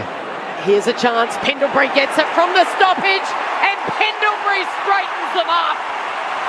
After 4 consecutive behinds, it's the veteran with the class. And they close to within 12 points, these Magpies. 4-8-32. Geelong 7-2-44 after 10 minutes in the second term. Well, it's just it really is finals football. It is. This is real tough football. I'll go back to that goal that Geelong did kick. The ball was in Collingwood's forward line. They outnumbered Geelong 5-3. Somehow or another, the ball pinballed around until Geelong got the clearance. It went up the back end. Geelong had 5, Collingwood had 3, so they're always going to score. So how these numbers are working out, someone's getting very aggressive in their run, or they're not really playing their role. Tim Hodges on the boundary. Jordan De Goey just got up to come on the ground. He went to touch his toes. He looked like you or me, Corbin, trying to touch it. He couldn't get past his knee. He then just sat down and thought, I'm in a world of hurt here. So he is feeling an enormous pain. Cat straight out of the middle. Stanley down to Dangerfield. Kicks for Stengel in the pocket. No mark. Spills to Noble of the Magpies. Hand pass to Quaynor. Handball away to Crisp. Took on Bruin. Handball to Quaynor. Crowd trying to get behind the Pies. Gives it to Adams, to Mitchell, all by hand. Quaynor over halfway. Pendlebury fumbles. Picked off. Bowes for Geelong. Can kick into space out on the southern wing. Close goes up. Trying to take the juggled mark. Unsuccessful. Hits the deck. Mark's going to be paid. It's coming back to Close. There is not a person in this stadium not enthralled and absolutely engaged in this game. 7 goals to 4. Geelong by 12 points. Injuries everywhere. Close with a long kick into the forward pocket. Darcy Cameron across the front of the pack. No mark. Dangerfield breaks it up. Loose footy forward pocket. Dangerfield tackled without it. Free kick. I think it's going Geelong's way. Oh, yeah. He threw his body back. He made sure the umpire saw it, but not much in that. Oh, wow. He had the ball. Here's the replay and the reaction from the Collingwood Army. Yeah, well, it's a reaction, though. Deservedly a reaction. He lays it off by hand to Stengel. Snaps across the body. The kick misses near side. And there's the Bronx cheer as well. Now Jordan De Goey just steps on the ground trying to run through the pain as he hobbles his way on. It's Geelong by 13 points, 13 gone in the second. From the last line, they try to clear it. Up to Noble, goes wide to Lipinski. He's got it at half back, short to Crisp. Unchecked to De Goey, who's just hobbled on, and he's marking in front of the Pies bench. Short, he goes to Hill, who's got it right in front of the interchange gates. Yeah, they've managed to work this well. No risk, just all the way down the boundary. Kick mark. Kick mark to Howe. Barely went 10 metres, let alone 15, but it was paid. Jeremy Howe, a long way out, just goes over the 50, over the arc. Target was Darcy Cameron. At ground level, Atkins got it up to Stewart. Stewart kicks around his body to the wing. Henry, once, twice, does well. Flicks it to Bowes, who can flick it to Close, who can flick it to Dangerfield, who's met it in Magpie sandwich. Somehow he gets the ball, the handball over the top. Stolen by Lipinski. Lipinski gives it up. Lipinski applies a tackle. This is as hard as you love it. Finals like football atmosphere at the MCG right now. Extraordinary drama. Caps by 13 points. 13-minute mark of this second term. Darcy Moore's done his hammy in the opening quarter. A glute or hip adductor injury for Gary Rowan, subbed out for Geelong, and what looks to be at the very least a severe corky. High work done on the right buttocks of Jordan De Goey, who's back out there. Restart on the wing. That Dangerfield wins it, bursts away from traffic. Hand pass to Duncan, kicks into the pocket. Cameron, juggled mark, not quite. In the scrap with Frampton. Noble keeps it alive for Collingwood. Hand pass out to Crisp off the back flank. The lefty sends it down the members' wing, but turns it over. And Stewart takes the intercept mark. Geelong by 13 points, 15 gone, second term.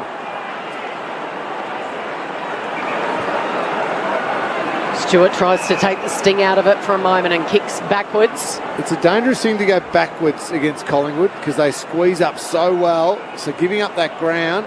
And now O'Connor from centre half back. A floater, a shocker, but launching in from the side. That's a great mark by the veteran Mitch Duncan. Handballs off to the run of Atkins. Chips the kick to Bowes. Oh. Marks paid. Went, what did it go, Mick? 5, 7. 5, yeah, Well, okay. I was going to say 5.5. One said 5, one said 5.5, one said 7. So there you go. Bowes. And that's my Geelong bias, giving it an extra metre and a half, Cal. Back into Duncan. Duncan tries to spear the kick. Oh, luck's a fortune. Atkins takes it. It was a wobbler off his boot, and Atkins has taken it right on 50. Probably hasn't got the distance in his legs. Spears it over the top. Needed to be precise for Jeremy Cameron. Missed him. Stengel's got it. Handball over to Guthrie. Standing start. Buries it from the top of the goal square. The defender in Guthrie. Zach floated down top of the goal square. Gets his first for the night. Geelong back out by 19 points. 8-3-51. Collingwood 4-8-32. Well, again, Mick, Geelong just making the most of their inside 50. So they've only been inside 50 five times this quarter for 2 goals won. Collingwood have been inside 50 9 times for the 1 goal for. Collingwood have been on top this whole quarter, but it's 2 goals to 1 Geelong's way. But even the contested football is still married off. So Geelong haven't allowed Collingwood to belt them up. And the stoppages is 3 to 5. Okay, so if you looked at a net result, there's a 3+ for Collingwood, but not the 7 or 8 that Geelong dominated that first quarter. So they've been able to hold their own. Tim Hodges on the boundary. Gary Rowan, first sighting back from the rooms. He's had the shower, got the trackie on. And just an interesting one on Darcy Moore. Still no ice supplied to that hamstring. 16 minutes into this second term, sitting on the bench. Good observation. Thanks, Hodgie. Back in the middle. McStay wins it after competing in the ruck. Gives it to Adams. Squeezes the kick forward. Fortunate bounce for the Pies. Lipinski. Hand pass to Hill. Links up with Elliott. Back to Hill. Looks for Myercheck. No mark. Spoiled down. Hits the deck. Pinballs around to O'Connor of the Cats. He wins it. Hand pass to Atkins to DeConing. Gives it to Bowes. And now to Kolajasny. Short kick to Myers. Half volley pick up. He's under the pump. Tackled by Markov. And after all that, a ball up. 5 in from the boundary line between wing and half forward for Collingwood. Geelong by 19 points. 17 gone second quarter. Stanley wins it in the air to the advantage of Parfitt.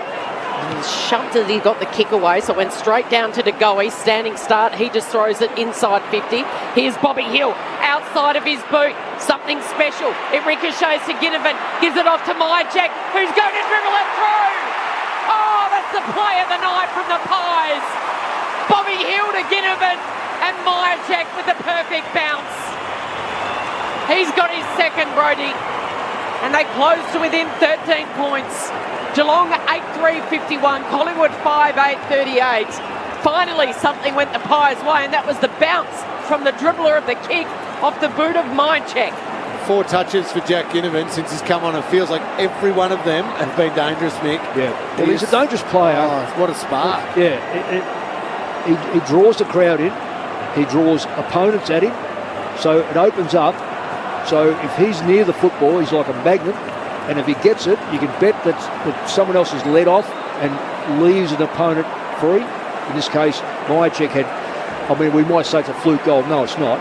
It's you shape the ball that way, but he was clear. So he was able to drag his opponent away. I'm not too sure the right opponents on him, quite frankly, Ginnivan. What a dramatic night already as Stanley wins it down. Parfitt squeezes a kick forward and Myers marks. Centre half forward for the Cats. Still 60 out. Pokes it inside the attacking 50. Cameron on the half volley, can't trap it. Spills to Pendlebury of the Pies. Hand pass to Lipinski. Gives it to Noble, who's off and running. Takes a bounce. Defensive side of the wing. Heads to half forward. Howe and Radicalier both have a piece of it. No mark for either. Pack forms at their feet. Umpire says holding the ball against Radicalier. Yep, that's there. He's on his knees, dived on the ball. Didn't get it out. That's going to be paid every time. Good contest, that. 13-point lead for Geelong. 19 gone in the second. Howe pokes the pass short to Adams and short kick to Lipinski. Still 60 out, left half forward. Crowded, congested forward 50 for the Magpies. Myercheck in the pocket, the target. The kick is superb. Like a heat-guided missile onto the chest of Brodie Myercheck. And knew exactly what he was doing then, Lipinski. Ran out into the middle. Everybody thought it was going long. He knew he wanted to pull that kick at the last second. Superb use of the footy. And also knowing, Myercheck knowing what he was doing. Myercheck for his third. He's having quite a night. He's kicking them from everywhere. Bends it through from the left forward pocket. Geelong's lead cut to 7. Collingwood doing it without their skipper. And a banged-up Jordan De Goey, 21 minutes into the second term. The Cats by 7, 8-3-51. Collingwood moved to 6-8-44. Cameron Lang, Mick Malthouse. Well, as far as I'm concerned, that's the Collingwood we've seen, is that run out of the back line creates all sorts of doubt. And once they get that first hand pass or first short kick in that back line and they're able to run it, have a look at the opportunity. They've got 3s and 4s. They can go left or right with their hands or short passing.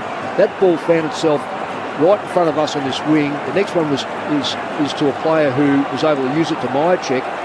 There's no accident. Geelong need to engage in the forward line. If they don't do that, then Collingwood will continue to run that ball out. They're a running side, and when they run the ball, they score. Centre bounce, 6 minutes still to play in this second term. It comes to the northern side. Radicalier beats Adams to the ball. Does well, gathers, handballs over the top to Dangerfield, who handballs to Bruin, can't keep it in play. That was pretty impressive from Asava Radicalier down in front of us. On Taylor Adams, I thought for a second, ground ball, that's Collingwood's footy. Great play, but just a little missed handball there from Dangerfield. That's the pressure of Collingwood. It's building and building. Half forward here for the Cats. Over the top was Stanley, winning it easily in the air. But now the scrap at ground level. Spills up to Jamie Elliott. Kicks around the corner, straight down the throat of Radicalier. Gets the kick away before Myercheck's able to tackle him. Straight through the hands of Murphy. Now the ball hits the deck. Close is doing some close checking on Markov. Fumble City. Pressure. Maynard. Noble. Tackled by Ollie Henry. Look at the body. He's going in. Incredible tempo. I'll repeat again. This is real. This is why both these sides should be the finals. They play finals type football. Pendlebury alongside Dangerfield at this ball up. Hurried kick goes into the pocket. Henry was there. Great spoil from Nathan Murphy, who was meant to miss a month with a serious ankle injury, and he's out there saving marks in the pocket, fighting his absolute heart out. It is the Cats by 7 points. We've got 5 minutes before half time. 7-point lead for the Cats. They led by as many as 22 from the boundary throw in. Darcy Cameron wins the hit out, spills to Dangerfield, kicks across the half forward line, and Bobby Hill's back in defence. Wins a one-on-one with Holmes, lays a hand pass off to Dacos off the back flank, kicks to the wing, hands to it, and a mark for McStay. Good contested grab, moves it on quickly, turns it over. Bowes leaves his man, takes the intercept mark, back down to half forward for the Cats. Henry the target, Murphy spoils. Dacos at the drop, handball away to Quaynor. Back to Dacos against the boundary line, feeds a hand pass forward, still in play. Markov inadvertently soccers it away to Quaynor. Back to Dacos, another touch in the chain. Hand pass to Markov again, gives it to Mitchell. Hand pass back and forth to Dacos. Cats work it through traffic. Pendlebury, hand pass to De Goey, lifts it over to Bobby Hill. Short kick inside the forward arc. Elliott receives, closes, goals. Brilliant. What a passage from the Magpies. From half back, they never let the play die. It results in a major and Collingwood draw within a point. The Cats 8-3-51. Collingwood 7-8-50. By hook or by crook, they're staying alive in this game. 24 gone, second term. Oh, superb football. Was it? That was unbelievable football. And again, it's an example One of touch. If Geelong are going to miss a kick because of the pressure and Collingwood are going to get it back, they are going through them like lightning. And you're right, it is one touch. You cannot fumble in this game of footy tonight. No. Well, that ball on that half-forward flank, Geelong's half-forward flank, I reckon went through probably 7 or 8 players' hands. But the 8th one or the 7th one was Collingwood. And once they break from that, then they just have these mass run and numbers, and then they back themselves. Cats clinging on by 1 point. They're led by as much as 22. Stanley straight down to Atkins, who gets it to Duncan, to Dangerfield. Breaks the tackle of Noble, coming hard. Myers flicks it out to Holmes. Kick was smothered by Murphy. Goodness me, he's a good player. Murphy goes in hard again.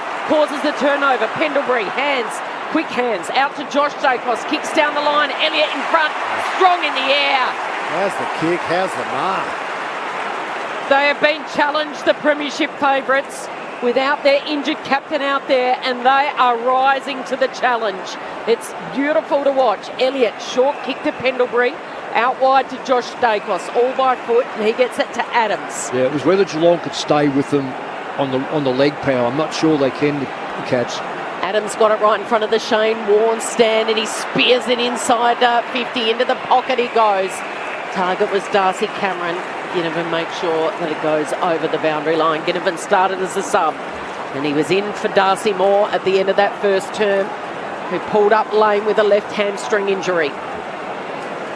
3.5 minutes to play before half-time. Feels like we've been going for a full game already. Cats lead it by 1 point. Spinning ball back in play. De Goey gets there at ground level to Josh Dacos, who's running backwards, buying himself some time.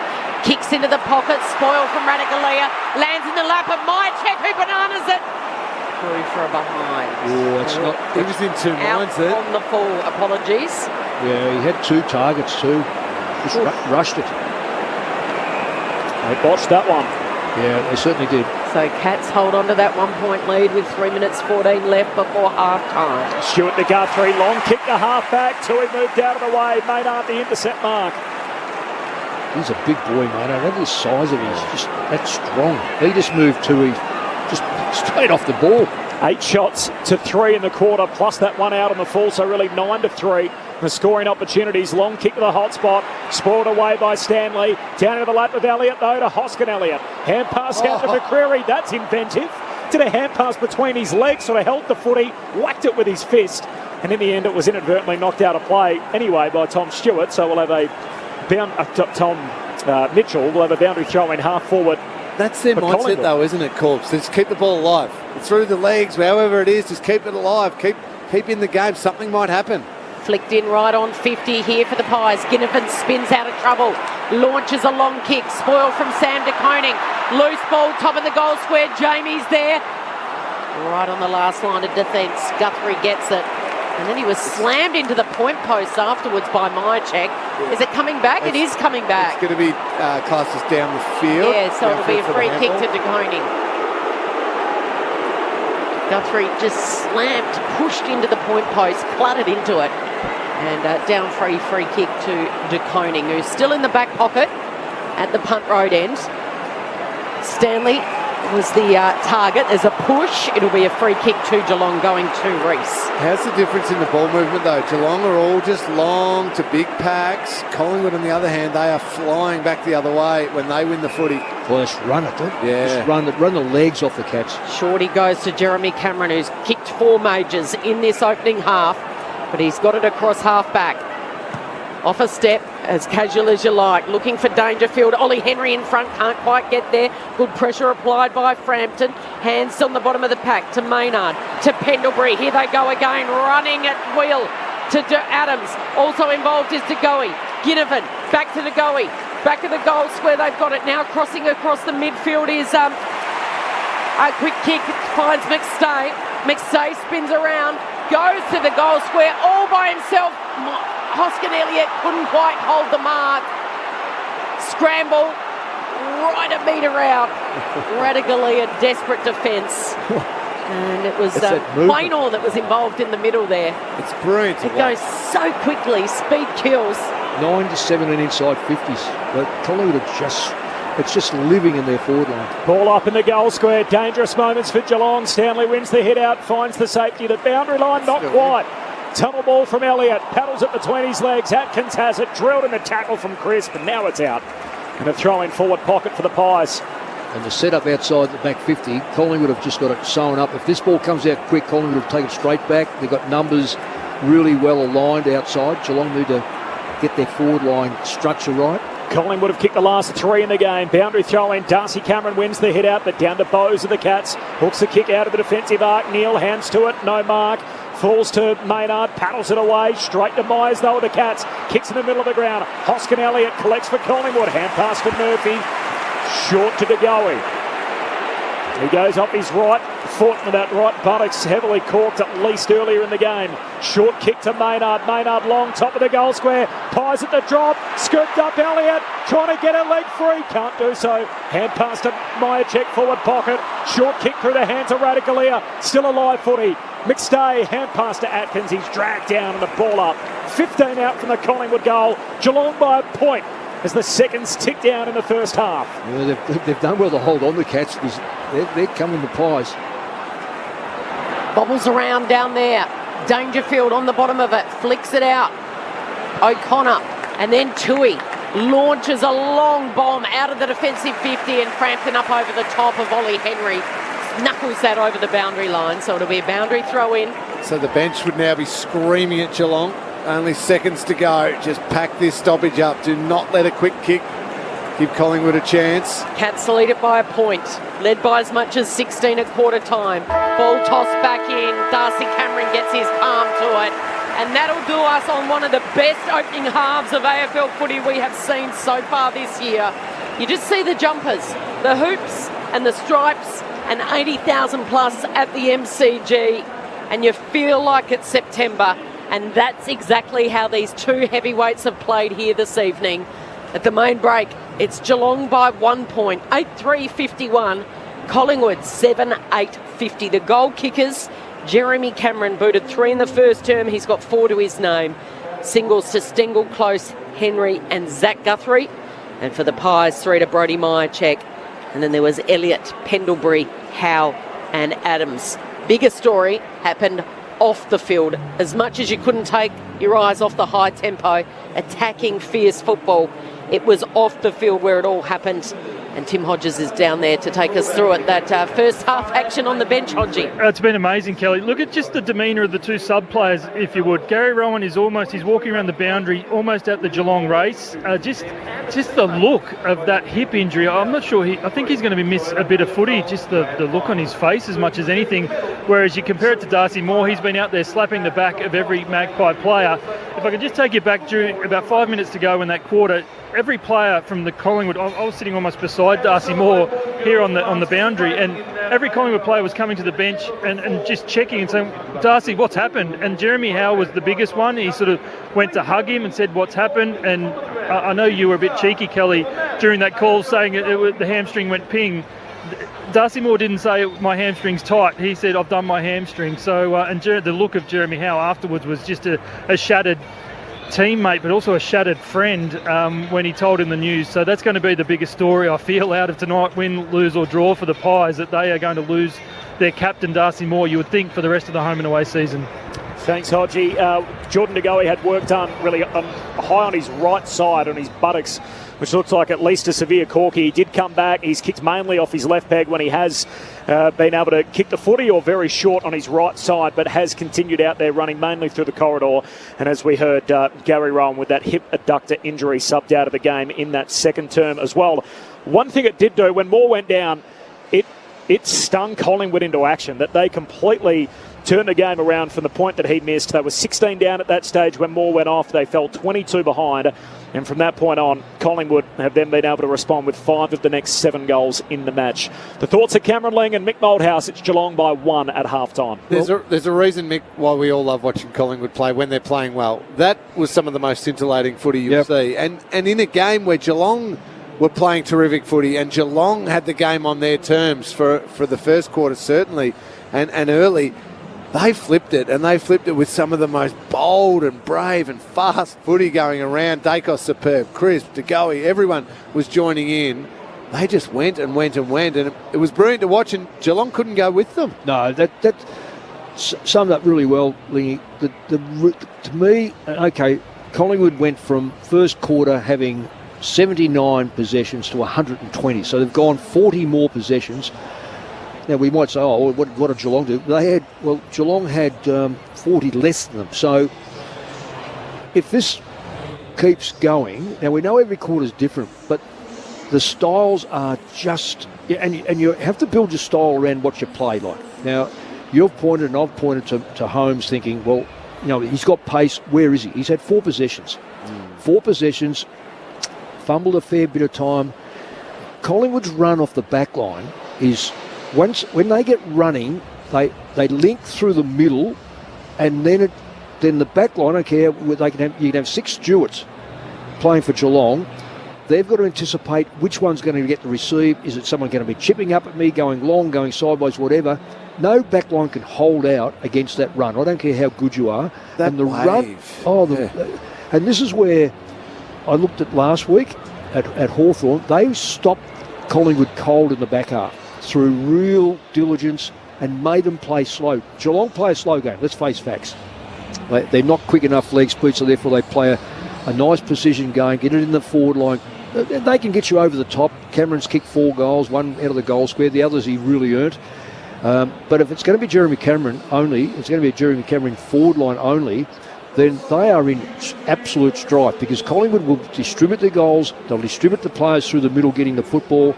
The sad thing is, for Geelong, the players that we are looking to maybe flip over and be something that can get them into a final series, and there's no doubt they can win the last, I don't know if they can win today, but they can win the next couple, they can make the finals. But to have an impact in the finals, you've got to have leg speed. Yeah. They've got no leg speed. No, and you're right, that kick inside forward 50 for the Cats has to hit the target. It has to be perfect, like it was at times in the first quarter.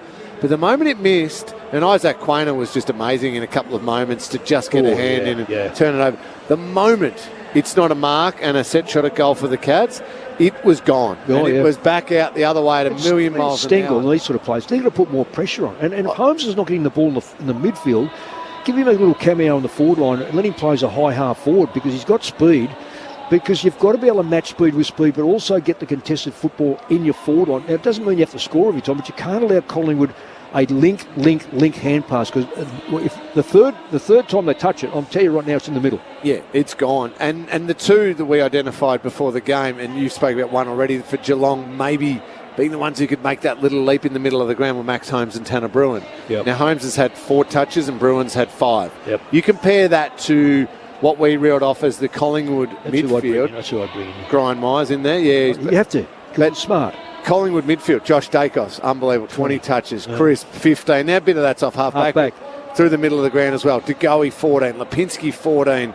Quainer's half-back, but he's had 12. Pendlebury's 11. They are just finding the footy. Adams, 11. They are moving it like lightning. And the Cats players, probably I'd say short of Atkins and Dangerfield as first possession type players, aren't then getting that next link to open up Collingwood back the other way. No. And that's what they're going to have to change at half-time, is, okay, if we're getting our hands on the footy fairly well, when you look at the clearances, Mick, it's even issue. In fact, Geelong are up by 3, so that's Dangerfield and Atkins more than anything. Then who else? Who else is going to jump up and support that? Because we can't give the ball back to Collingwood, because as we've been talking about, when it goes back to Collingwood, good luck. You're almost not laying a finger on them, and they're popping a goal through up the other end of the ground. It's impressive to watch. It's the Collingwood team, when they play like that, Corbs. That's why they're on top of the ladder. Did you notice the change when Moore went off? I mean, interestingly, the pressure rating, which I'm sure we all love these stats, which basically is measuring the 1%ers and the sort of overall theme and the pressure applied. First 20 minutes, the pressure rating for Collingwood was 159, which is low compared to AFL average. Since the 20-minute mark of the first quarter, around the time Moore went off, Their pressure rating's been 220. 220, yeah. And not many sides can withstand that. And can I say, that's not just... I know we hear that and we think tackler and, at them.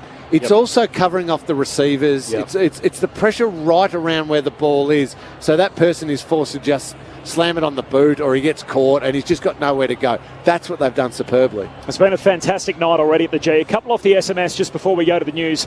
Gary says, "G'day team, all the way from Humpback Highway. Sitting around the keg fire. Go Cats, watch out. Thousands of whales heading your way with their new kids." That's already 3 poor umpiring decisions going the Pies' way. My check mark, shoving the back before the first goal, then recalling after taking the advantage. Not good. And Jackie says, "In bed with a block of chocolate, listening in Adelaide." It's not a bad way to spend the night, sort of listening to us. And you'll like this one, Mick, from Shane in Mount Macedon. "Many years ago when I was in grade 6 at Burke Hall in Kew, Ferrell Merritt visited to do a footy clinic. We said, 'Show us the stab pass, Mr. Merritt.' We pleaded. He then kicked it from the goal square to the centre square on our small ground. It went about 40 metres, no higher than 2.5 metres off the ground. And we were in raptures." Yeah, that is Ferrell Merritt's trademark. It's what we used to call the drop kick. Yep. Stab was pass. called a stab pass. Yeah. And the last one, could I just say, the last one I saw was I was playing Cowboy Neil, Kevin, the great Cowboy Neil at fullback, was kicking off. The man on his mark, no hands in the air. He had his hands over his front part because every third drop kick would go navel high and destroy the bloke in front. So you just had to be, because they weren't all that successful hitting off the ground. Mick Moldhouse and Cameron Lee, Corbin Middlemass and Kelly Underwood calling the footy. Tim Hodges on the boundary, our Friday night crew. It's been a dramatic night so far. Hamstring injury to Darcy Moore, hip adductor complaint to Gary Rowan, both subbed out, and Jordan De Goey is hobbled as well with a severe cork but is playing on. It's Geelong by 1 point at halftime, having led the game by as many as 22. The Sunday teams in the second half action on the other side of this, but in the meantime, let's get the latest from the ABC newsroom.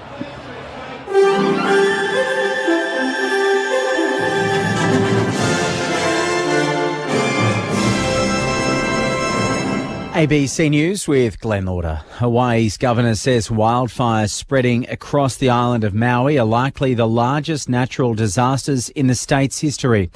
At least 53 people are now known to have been killed, and that death toll is now up to 55, with the western half of the island still cut off as search and rescue teams comb through smouldering ruins. Governor Josh Green says it's going to take many years and billions of dollars to rebuild. What we saw was likely the largest natural disaster in Hawaii's state history. We are seeing loss of life. As you know, the number has been rising and we will continue to see loss of life. In one of his last public engagements, the outgoing Reserve Bank governor suggested interest rates may need to rise again to fight inflation. With the story, here's Dan Ziffer. Philip Lowe's run as Reserve Bank Governor comes to an end next month. And today in Canberra, he's been facing his final parliamentary grilling. COVID was the crisis few saw coming, but Mr Lowe says what followed, rapid inflation in the cost of living, was something central banks and markets didn't predict. The RBA has hiked its cash rate 4 percentage points in a year, the steepest rise in history, as it tries to tame inflation. The cash rate now sits at 4.1%, and Mr Lowe says the bank may still look to lift rates to get inflation to its target below 3% a year. We're now in a place where it is credible to say the inflation will be back to target within a couple of years. Philip Lowe will hand over to Michelle Bullock in September. Refugee advocates are welcoming a move by the Albanese government to increase the number of people able to resettle in Australia. The federal government program will now accept 20,000 people a year. That's an increase of more than 2,100 people. Asylum Seeker Resource Centre CEO Con Karapanagiatias says the increase will make Australians more considerate towards those seeking asylum. The announcement today from the Albanese government of just over 2,000 extra humanitarian places is to be celebrated. It's an important and welcomed first step towards a more compassionate and humane refugee policy. There's still significant work to be done, but today is a day to say well done to the government for an important first step. A woman from the New South Wales Upper Hunter region has been sentenced to 9.5 years in prison over her role in a drug importation conspiracy. With the story, here's Bridget Murphy. Well-known horse racing identity Felicity Fraser cried quietly as her sentence was read to a Newcastle court this afternoon. Fraser pleaded guilty to a charge of conspiring to import a commercial quantity of a border-controlled drug in relation to several shipments from South America that either contained drugs or were imported under the impression they contained drugs. Judge Peter McGrath told the court Fraser's role was not at the top level, but she knowingly took part in the crime. She will serve a 5.5-year non-parole period. Due to time already served, she will be eligible for parole in August 2027. The Victorian state government says that it's grown its teacher workforce twice as fast as the national average, amid concerns about a statewide shortage of teachers. The Australian Education Union's written to the Education Minister in Victoria demanding urgent action on teacher shortages, saying that advertised vacancies in public schools have increased by 90% since the start of the year to more than 1,800. It says that schools routinely receive just 1 or 2 applications to job ads, but the Andrews state government says that there are always vacancies in the process of being filled, which it says is a good sign of the larger number of teachers moving through the sector. A former WA Minister for Aboriginal Affairs says that he's disappointed that the state's Liberal leader has now withdrawn her support for the proposed Indigenous voice to federal Parliament. Libby Mettam had previously indicated she'd vote yes in the upcoming referendum on the issue, but now has revealed she no longer supports the process. Stephen Dawson has described her decision as an amazing backflip and is questioning whether the West Australian Liberal MP Nick Guran, who Mr Dawson says doesn't support the voice, had an influence on Ms Mettam. Overseas, and the US says it appreciates a determination made by a West African bloc to explore all options for the peaceful resolution of the coup in Niger. The ECOWAS group has approved a standby military force and is calling for constitutional order in Niger following the military coup that toppled the President Mohamed Bazoum. The US and UN are concerned about the health and safety of the deposed president, who spent more than 2 weeks under house arrest. You've been listening to the latest ABC News. There's a bigger picture to be found, a wider viewpoint. There's more than one side to every story, and you'll find so much more with ABC News Online. Around the world and from wherever you are. Get a bigger picture of the stories that matter to you, with explainers, live blogs and analysis. Your news, your way, every day. From Australia's most trusted news source. Download the ABC News app or head to ABC News Online. Grandstand AFL. Now streaming every match on the ABC Listen app. Look for the AFL button. They're saying that Darcy Moore is out of the game with hamstring tightness. So I'm not sure if that changes anything, but they're confident it's not a full hamstring. It settles for Neil, and he can team up with Ollie Henry. Handballs into Cameron. He's got 4. End-to-end stuff by the Cats. Here's Bobby Hill outside of his boot. Something special. It ricochets to Ginnivan. Gives it off to Mychek, who's going to dribble it through. Oh, that's the play of the night from the Pies. Bobby Hill to Ginnivan, and Mychek with the perfect bounce. Still 60 out, left arm forward. Crowded, congested forward 50 for the Magpies. Mychek in the pocket, the target. The kick is superb. Like a heat-guided missile onto the chest of Brodie Mychek for his third. He's having quite a night. He's kicking them from everywhere. Pendlebury, hand pass to De Goey, lifts it over to Bobby Hill. Short kick inside the forward arc. Elliott receives, closes, goals. Brilliant. What a passage from the Magpies. By hook or by crook, they're staying alive in this game. The 2023 AFL season. On radio, ABC Sport Digital, and now streaming on the ABC Listen app. It's been a dramatic night already at the MCG. Geelong led by 22 points late in the opening quarter, and now they lead by just 1 at the half. Collingwood have kicked the last 3 of the match, and that doesn't tell really half the story. Darcy Moore did his hamstring in the opening quarter. He's been subbed out. The club is saying it's hamstring tightness. As Tim Hodge has been reporting downstairs, it sort of felt like a little bit more serious than that. Gary Rowan, meanwhile, has a hip adductor injury. He too has been subbed out of the game, and Jordan De Goey had a lot of work done sort of on his glute on the right side. Has continued the game, but certainly doesn't look completely free in the way that he's gone about it, particularly in that second quarter after the collision. Corbin Middlemass and Kelly Underwood calling the footy. We've got Tim Hodges on the boundary. Now, grandstand AFL experts are Cameron Ling and Mick Malthouse. Now, everything else that's going on in footy, we've got Sunday teams. Of course, there are 3 games to be played this Sunday. We saw squads last night. They've been further trimmed up. Hawthorn and the Bulldogs. Carl Amon comes back in for the Hawks. Seamus Mitchell is the man who gives way. Alex Keith is back in for the Dogs. Jason Johannesson and Anthony Scott both out injured, so a couple of big outs for the Bulldogs. The St Kilda-Richmond match, which is Maddie's match under the roof at Docklands. Dusty Martin, Dylan Grimes and Thompson Dow all come into the Richmond team. Banks, Hopper, Cumberland, the 3 outs at this stage. Meanwhile, Tim Membry is back for St Kilda. Caminiti loses his place. Seb Ross also returns. Burns and Clark are the other outs at this stage for St Kilda. And a heap of changes at Port Adelaide, as you'd expect, with illness last week. 5 ins. Farrell, Jones, Bergman, Finlayson, Aaliyah. The guys that are out at this stage, Burgoyne, Bonner, Evans, Mead, McKenzie and Visitini. The 6 outs from the team that lost to Geelong last Saturday night. Toby McMullen has been named to make his debut. He's also signed a contract extension, so Toby McMullen to make his debut for the Giants in that game against Port Adelaide. Josh Fay also comes into their lineup. Daniels and Bedford are suspended and Angland is out ill. So they're the Sunday teams for the 3 games in front of us. Meanwhile, the NRL, which is on tonight, of course, if you want to listen to this, you can find it through the ABC Listen app. Look out for the green icon. The ABC Sport button. Earlier tonight, Cronulla 36 defeated the Gold Coast Titans 6. So a 30-point win for the Sharks. And at the Gabba tonight, the Brisbane Broncos and Parramatta 42-zip as it stands at the moment. Brisbane with the only 42 points in the match. There's 25 minutes to go there. So that's quite dramatic. Kelly Underwood has been following the World Cup closely, of course, the FIFA Women's World Cup, as I'm sure many of you have. The results earlier tonight, Sweden 2-1 over Japan, so a significant upset. The title favourites, Cal, eliminated?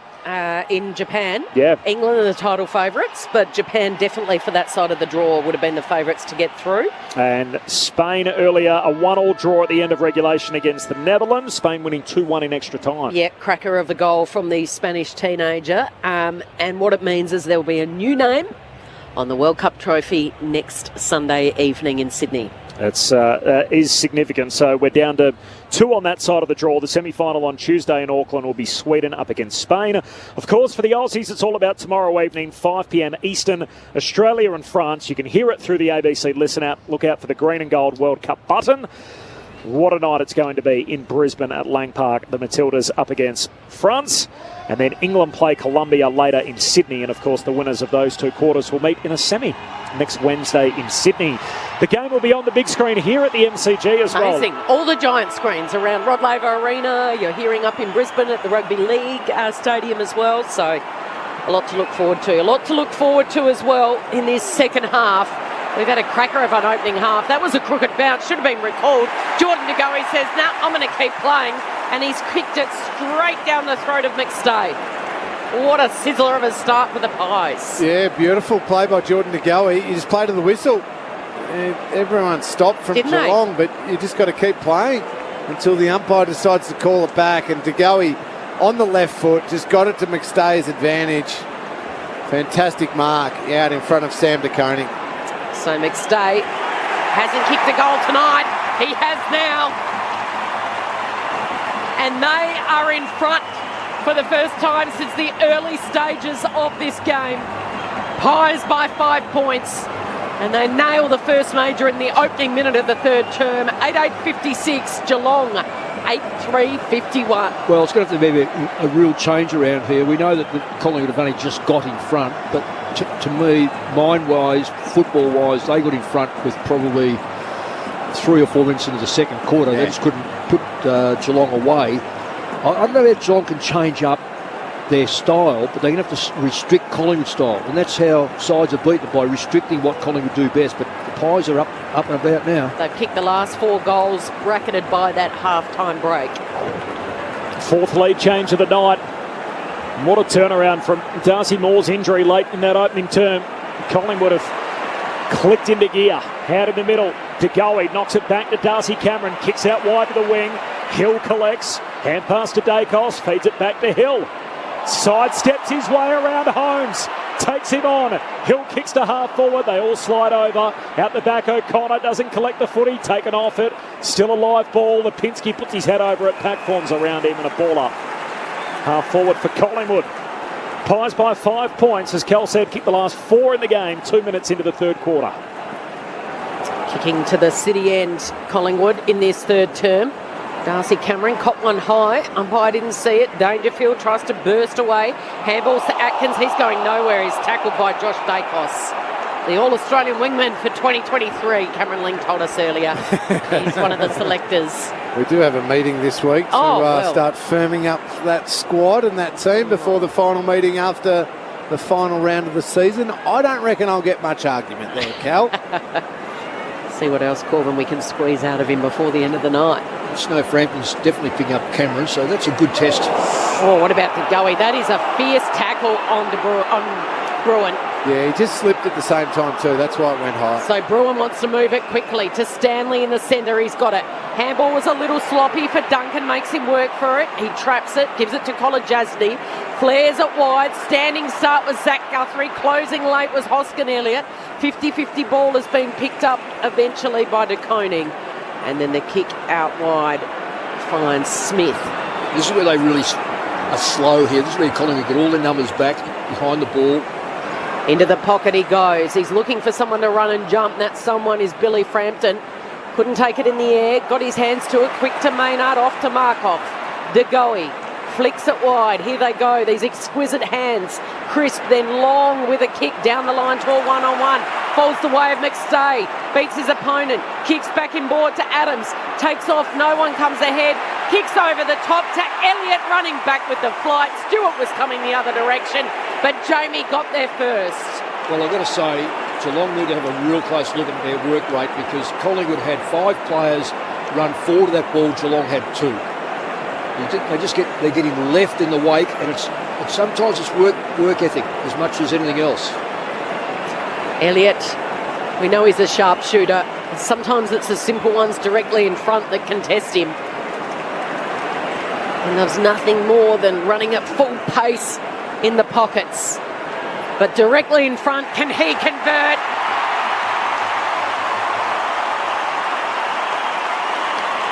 The momentum has swung in dramatic fashion. It's 5 in a row to the Pies. Elliott's got his second and the Pies are out by 11 points. 9-8-62. Geelong in quicksand. 8-3-51. Mick, just compare the two styles of movement in those two passages of play. Geelong were trying to go quick, so they linked up with handballs through the middle of the ground after a nice kick to the across half back. They get out, but it went as handballs. Sideways, and Isaac Smith gets the ball out on the Shane Warne side wing. Yeah. Slow. Collingwood are able to get behind that.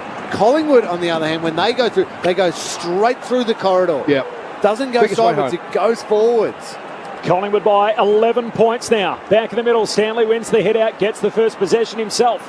Hand pass to Parfitt.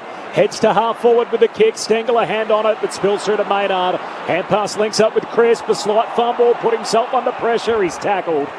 And a ball up half forward for the Cats. Geelong led by 22 at the half-hour mark of the opening quarter. I reckon De Goey's really struggling.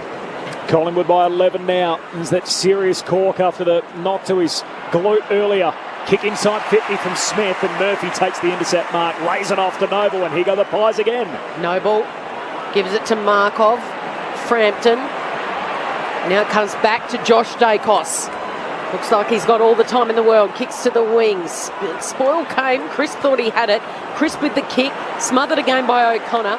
Coming out of that stoppage was Holmes, and he's able to hit up his teammate, and Neal's taken a mark 40 metres out, 30 metres out on a slidey shangle. This is a big kick for Shannon Neal. So that's going to look good, Nick. But it was more a mistake, was it, by Collingwood fumble? Yep, and it was. They were almost through again. It just hit a Geelong player. Geelong player didn't intercept it.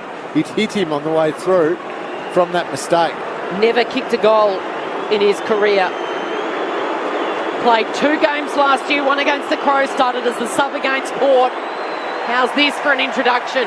Third game in front of 80,000 at the MCG, and it's offline. Just slides off the side of his right boot through for a minor score, so the margin is 10. Pies lead. We'll get down to Tim Hodges shortly, but De Goey back off, hobbling with that really bad corky. Pies by 10. They link up by hand again as Dacos off the back flank gives it to Noble, kicks down the line, and Stewart takes the intercept mark back of the wing. Hodgie on the boundary. Tim. Yeah, Jordan De Goey really hobbled towards the bench. He's in the hands of the physio and the doctor getting treatment at the moment. It's just going to be a work in progress to get him through this night with that corky. Cork on his glute in the second quarter. He's hobbled throughout, mainly just running from one side of the centre square to the other. Collingwood win it back on the wing. Pendlebury squeezes it, kick to Mitchell. Hand pass back to Noble. Great pass to half forward. Stewart did well to break it up. Effect the Whitby mark from Howe. Howe butters up. Hand pass to Lipinski. To Hill. Kicks for Ginnivan. He marks and moves it on. 2 pies in the goal square. McStay marks. Pops it through. And Collingwood are putting on a show. A second for McStay. 6 in a row for the Magpies. 8 gone, third term. 10-8, 68. Geelong 8-4, 52. From 22 down, Collingwood lead it by 16. 8 gone in the third. Well, it's quite embarrassing defensively, Geelong, because they're playing like you're coaching your under-10s, Lingy, 6, 6 and 6. This is how Geelong are playing. They're keeping their forwards up, they're keeping their mids up, and they're keeping their backs back. The backs every now and again sorting out, leaving 4v2 or 4v6. And as a consequence, Collingwood are just outnumbered. There was 2 key players in the goal square by themselves, which is quite remarkable.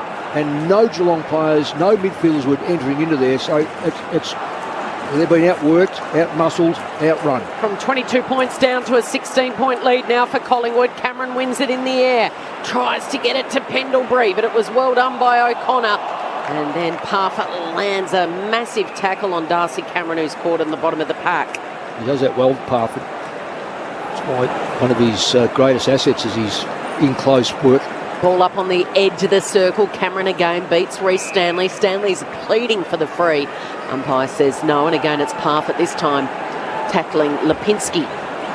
Stanley. Mitchell, Tom Mitchell, quick hands to Crisp.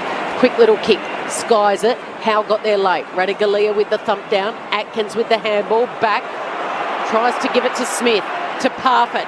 And now back to Smith. Dinky kick around on his left, which we've seen him do so many times in his 4-time premiership career. And he hits up Stewart. The defender's got it in front of the interchange gates. Kicks to centre half forward. Stanley was able to slap it down. Holmes had it, lost it. Tackled by Hill. Brilliant. He'll be rewarded, Bobby Hill. And watch him go from here. He's just going to get it quickly out to Dacos. The players everywhere. Oh, they were free. He's got it at centre half back. Socks down, fluorescent orange boots on, and instead he goes slow and kicks sideways to Frampton. Well, they're just having a breather, really, because the run has been just unbelievable. He kicks further wide, right on the boundary in front of the benches where Quaynor marks uncontested. Goes along. Leaper was Howe. Radaglia in front, got his hands to it. Tom Mitchell handballs. Tries to get it to Lipinski, but it goes over the boundary line, and Mitchell will run to the bench where he will come off for a breather, and Jordan De Goey is going to limp back on. And it'll be tossed back in right in front of the Pies bench. They lead it by 16 points. 6-goal swing in this game from 22 down to 16 up. Huge turnaround from the boundary throw-in. Yeah, Darcy Cameron wins it down. Dacos hand pass is turnover. Parfitt puts it back into dispute. Here's De Goey.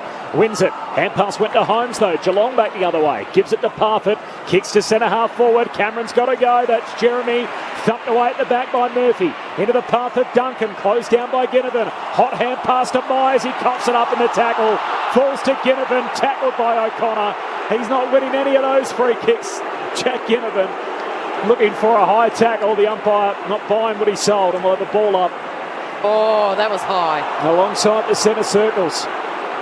Darcy Cameron wins it down. Pye squares a kick forward. Lightning speed. Bobby Hill. He's Bobby Thrill. Kicks it on the run from 50 out. Collingwood by 22. 44-point swing in the game. They are a fire that can't be put out at the moment. 7 in a row for Collingwood. 11-8-74 to Geelong 8-4-52. We've travelled 12 minutes in the third term. Well, it was coming to me. This was just, the tsunami was coming. It's just a matter of, could Geelong stand up and give some resistance? Well, quite frankly, there's no resistance. It's just every time there's a contested football, Collingwood are breaking through with speed. 7 in a row to the Pies. Listen to how their fans respond. The chant's gone up around the MCG. A packed MCG. Friday night footy. What have the Cats got left in them? Darcy Cameron tries to handball to De Goey. De Goey's forced to tackle. Parfitt to the turf. Ball up. Stanley. Cameron. Tangle again. Stanley looks to get it to Pendlebury. Quick kick goes the way of De Goey. Quick hands. He gets it off to Hoskin Elliott. To Bobby Hill again. Pierces it. And unmanned inside 50 is McCreery directly in front. Yeah, and the trouble is, the reason why McCreery's free there is there are so many Collingwood midfielders just swarming out of that stoppage, and the Geelong midfielders are getting left behind. By not half a metre, by 5, 6, 8 metres back at the stoppage, it means the Geelong defenders are thinking, well, who the hell do I try and stop here? Clever forward, drop into a little bit of space and get a shot at goal. For a 28-point lead on the back of 8 consecutive goals, McCreery hangs it out to the right. He's offline, and it's a 23-point lead instead. 11-9-75, Geelong 8-4-52. Earlier tonight, Darcy Moore did his hamstring in the first quarter, so expected to miss a fair patch of footy. The club saying hamstring tightness, but didn't look like a good one for the Collingwood captain. They never are at this time of the year, as Tui goes long into the middle of the ground and Henry takes the mark. Cops the cheers from the Magpie Army. Long kick down to centre half forward. Holmes marks 55 from home. Pokes the kick inside 50. Izzy Smith runs onto it. Dabs the pass into the pocket. Wants Cameron. Oh, the boundary umpires on the spot. It looked out on the full. That's about 3 metres out on the full. Absolutely. Oh, that's not a good decision. Oh, look at that. Look at the right smile from Jeremy Cameron. Cameron's going to be paid the mark. He turned to grab it. The boundary umpire was there on the spot. He must have been looking at something else. Oh, Cameron's he's loving this. He's right up against the boundary as the Pies fans hang over the fence. I see dissent's actually gone out the window. 2 Collingwood players went through the umpire over the fence. It's not the Wayne Harms pocket at the other end of the ground, but it was a long way out. Jeremy Cameron to make it sting just a little more. Turns to the fans in the front row. And gives it to them, Corby. Absolutely gives it to them. That's 5 for Jez. Collingwood by 17 points, 15 gone in the third. 11-9-75 Collingwood. The Cats move to 9-4-58. It's a great kick. I mean, from that distance, I mean, he should never have been having the kick because it was out on the full. But it's no use turning to the central umpire. It's not his role to say it's out on the full. No, the boundary umpire was right there. So right there. So both Maynard and someone else is having a crack at the central umpire. That's not his role. His role. Oh, I was just watching where the umpire was now. He's got to go to Specsavers, honestly. He is in the most perfect position there. Well, you know what? Cameron marked it in the front row. Oh, and he let the front row know. Look at that. The drama of this contest continues. Pies win it out of the centre. Little handball was to Pendlebury. Piercing left foot, hits up Hoskin Elliott at half forward. De Goey's trying to break free. Umpire blows his whistle, says play on. Hoskin Elliott flares it wide, it's still to Pendlebury.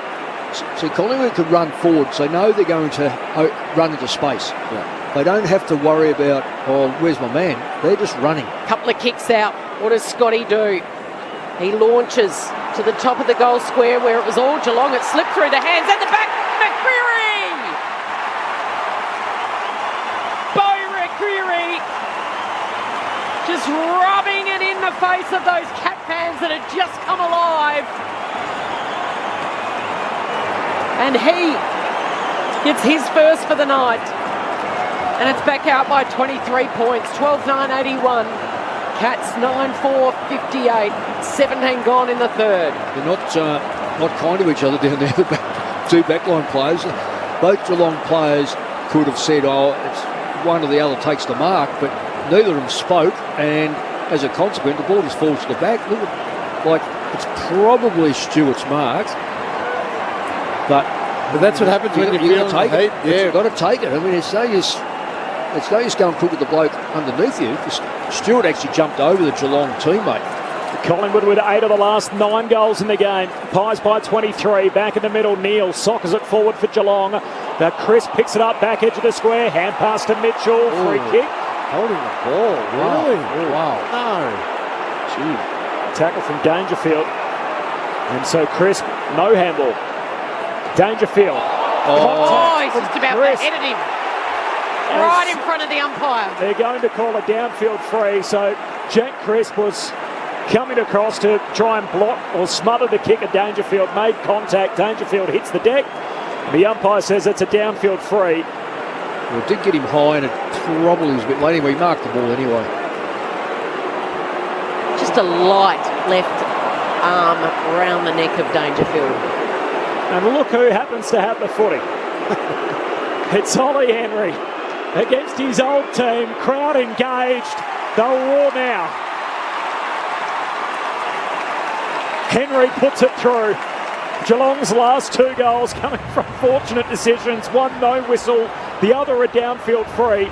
And either side of that, Collingwood have smacked through 8 goals. The Pies by 17 points, 18 gone in the third term. Geelong moved to 10-4-64. Collingwood 12-9-81. And Ollie Henry bobs up with his second of the night. He hasn't done too bad, except it's not the... Well, I can lay blame on 6 forwards that aren't putting pressure on, but he's marked well, he's kicked well, he's presented well. I'm going to defend the Cats forwards a little bit, Nick. Oh, you're because of the midfielders are so free for Collingwood and running so hard. No, that's true. They've just got options to go to. Yeah. So Neal. But it still comes out of their back line. The third gamer. Because they can deliver it straight away. Into the ruck against McStay. He flicks it down to himself. His handball was smothered though by Pendlebury. And then the soccer off the ground from McStay. Bumbles around at centre half forward. DeGoey applies a tackle too high on O'Connor. Gee, it's threatening to just ignite this contest. O'Connor goes wide on the wing. Taking the mark was Kolajasny. Quick hands. Moves it to Atkins. Tries to break the tackle. Gets the handball off. Piercing kick to the top of the goal square. Murphy for the Pies. Wonderful defensive mark, and then he wants to move it quickly, and he does just that. Well, he's got options, Kel. When they take a mark, 4 or 5 are running. Hoskin Elliott was the one that called for it and took the uncontested mark and then kicked to Quaynor. He's just going to hold it up in that defensive 50. Quaynor now kicks along to a contest. Jeremy Howe gets a run at it and spills it straight through his fingers. Pack forms behind him. Howe back involved. And the umpire eventually calls for it and says ball up. It's a 17-point lead for the Pies as we tick into time on in the third. Earlier tonight, Darcy Moore doing his hamstring club, saying hamstring tightness. Gary Rowan subbed out with a hip adductor injury.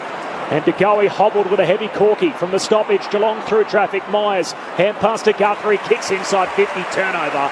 And Frampton with the intercept mark, centre half back for Collingwood. His kick went sideways. It just bobbed up for an anxious moment. Izzy Smith had a look at it, but instead it was Lipinski that did take the mark.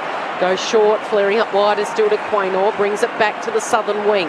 Markov gets it, gives it to Lipinski, who kept running. Short kick to Elliott, marks. They're slicing and dicing their way down the MCG. Back inboard to Tom Mitchell. Kicks sideways to Noble, the speedster. Takes off, delivers into the pocket. McCreary from behind, player in front, Tui. Takes the mark. And well done by the Irishman.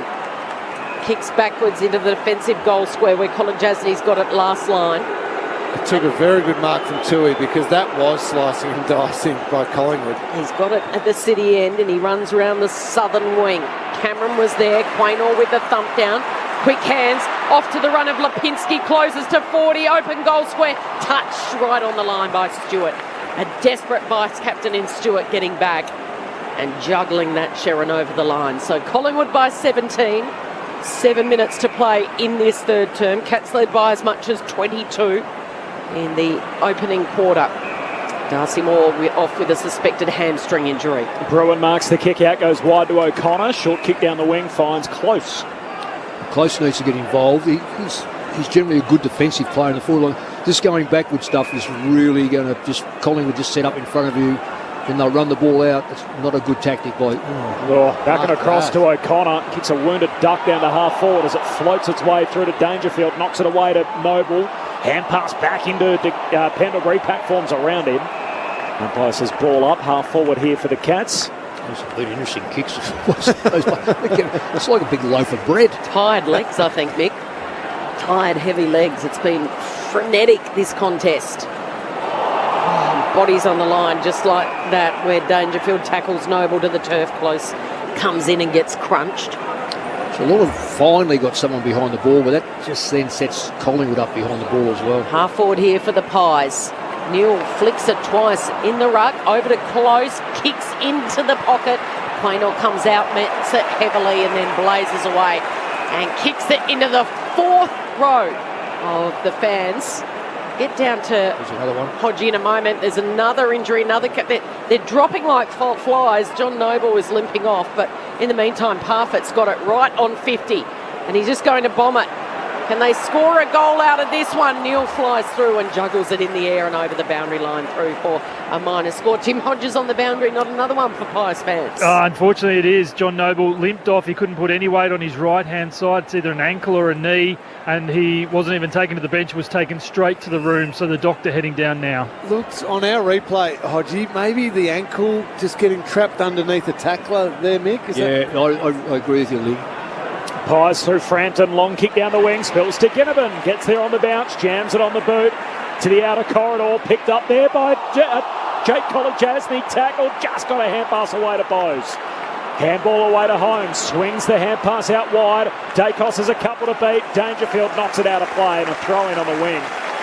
That's the ultimate example of how much pressure Collingwood is putting on. Max Holmes there just felt the heat, handball to no one. Yeah. Just on Noble, he's actually got the 8th longest consecutive game streak in the league. He's played 81 consecutive games tonight, so incredibly durable mid-season pick all those years ago. Collingwood by 17 points from the stoppage. Bruin, hurried kick forward. Frampton whacks it back away for Collingwood. Down to Maynard, sweeping hand pass out in front of Dacos. And it sits for him beautifully as he strides out along the wing and then delivers to Adams, who's all by himself right on 50. He can curl the kick around, and Hill marks, uncontested, into the goal square he goes, where Howe takes the mark. Stewart, furious with his teammates, gets back and makes sure that Jeremy Howe can't play on and run into an open goal. That is all Josh Dacos, though. He makes him go back, and he's going to have to kick it over Tom Stewart's head. The vision, the execution by Dacos set everything else up. From the moment he kicked that ball, it was just a certain goal. From 22 points down, Jeremy Howe directly in front to the city end for his second of the night. Back out by 23 points. 12, 13, 10, 88. Geelong 10, 5, 65. And that margin is 23 at the 25-minute mark of that third quarter. Not that he needed to do this, but Josh just reminding everyone that he's also signing a 6-year deal and one of the very best players in the competition. He's been doing it all year, but up to 26 disposals now for the game, 6 score involvements. 75% too, Lingy, which I think they're being harsh on him. I can't remember any of his disposals not hitting a target. Well, and the ones that hit the target, he hits them where others wouldn't be able to, or even see the option. Well, that's just, again, just carving Geelong up through the corridor. I know I'm saying it, Norwin, but you cannot live in this game without covering your corridor. Horrific bounce back in the middle. That was something you touched on, Mick. Hawthorn did so well last week and shutting down the Pies. They've had easy passage through there so far tonight as Mitchell gets a hand pass away to Lipinski. He's tackled and a ball up again in the middle. So Noble hobbled off the ground, fears of an ankle injury. De Goey banged up but playing on. Suspected corky in his glute. And Darcy Moore a hamstring in the first quarter, subbed out Not good news for Collingwood on the back of Nick Dacos going down last week. Side bottom missing tonight. And they are still playing some of their most electric footy of the season. From 22 down to 23 up. We've got multiple stoppages and the ball up and in the middle of the ground and another ball up here. It's a bad technique. It's just the next player comes in, he's just got to play the same role. Stanley pushes it out wide. Mitchell threw his arms back, no free kick. Head over the ball. Duncan grabs it, tackled. You have a go at trying to get a clearance here, Colin. Moving the play on. There's a ball up on the southern wing. Collingwood by 23 late in the third. De Goey goes without it. Still there. Over it now. Holmes extracts it, gives it straight to Crisp. Handballs to Hill. Hill's covered every blade of turf out there. He gave it to Maynard, who kicked into the player. It was a good smother. Free kick going the way of Maynard after the smother by Holmes. There might be sarcastic applause for the umpire after a few shockers in a similar end earlier in this term. So Maynard's got it. Defensive side of the outer southern side of the MCG. Kicks to the attacking side. No one can control it. It'll be a boundary throw in. So the Cats by 16 points at quarter time after Darcy Cameron injured his hamstring in that first term. Geelong by 1 point at half time. And then on the back of 6 in a row, Collingwood now leads by 23 points. In the shadows of three-quarter time, Stanley just pushes Darcy Cameron aside in that ruck contest. Holmes takes off. He takes on a few. Oh, he's got speed to burn. A couple of bounces. Handballs over to Stengel. Oh, he's caught in an absolute pickle. The kick slews off the side of the boot. Goes to Quaynor. Goes to Frampton. Josh Takos. Handballs over his head. Quaynor goes to ground. Holding free kick against Stengel. Play on advantage. Tom Mitchell's got it. Mitchell now bangs it. Looking for Howe with a sit. Almost the mark. Extraordinary aerial skills by Jeremy Howe, but it's the Cats at ground level. Tui under the pump. Perceived pressure has to go backwards, and the Cats try to regroup to go forwards again. Collingwood just squeeze on this. As soon as you go backwards, playing into Collingwood's hands. Guthrie to Radicalea. Long kick to half-back. Turnover. Here's Murphy. A short kick back inboard to Adams.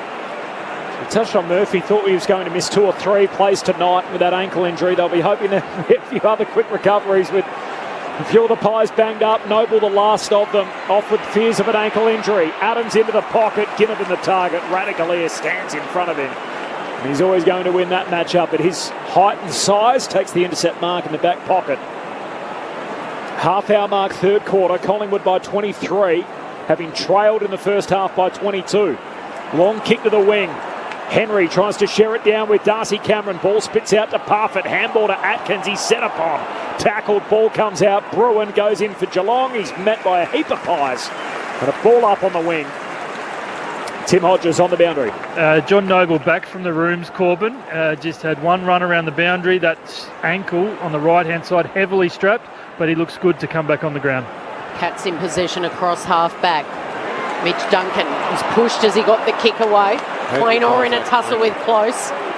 Coming in for some assistance is Hoskin Elliott. Back to Frampton, who's been good tonight. He kicked down the line. In front was Duncan. Tackled by McCreery, the tackling machine. He's letting Duncan know about it as well. The veteran just slowly gets up to his feet. Isaac Quaynor is such a good footballer. Every little touch. Ball up at half forward here for the Pies. And another stoppage. So some tired bodies out there. It's been played at high tempo, attacking footy. And we've got the last minute before three-quarter time. Here's a chance for the Cats. Atkins. Straight to Frampton. Oh, quick hands. It was stolen by Close. Now a chance. Atkins. A fumble by Myers. Has to go back in and win it. Was it a push in the back? The umpire says nope. It'll be a ball up right in front of the Cats bench. You can't Good fumble. Call. Good call, Cal. Yep. Yeah. What, you fumble, that's it. You're dead in the water against Collingwood. Pies by 23. Darcy Cameron wins it down. Parfitt for Geelong. Hand pass to Bruin. Kicks to centre half forward. Murphy over the top, spoils it away. Adams onto the footy in the middle of the G. Hand pass to Dacos. Kicks to centre half forward. Ginnivan takes the mark. Plays on. Outside of a right boot. Needs a kind bounce. And Radicalea is back to knock it through for a rush behind. If Ginnivan kicks one at some stage tonight, I think the windows will fall out of the upper deck of the Shane Warne stand. This place is rumbling every single time he gets near it. Pies by 24. He electrified them too when he came on as the sub. Yeah. He hasn't quite got that goal that you're talking about, Corbs, but he got them going. Well, it's his first game since round 12. And he was activated early to sub Jack Ginnivan because Darcy Moore has strained a hamstring and he's off.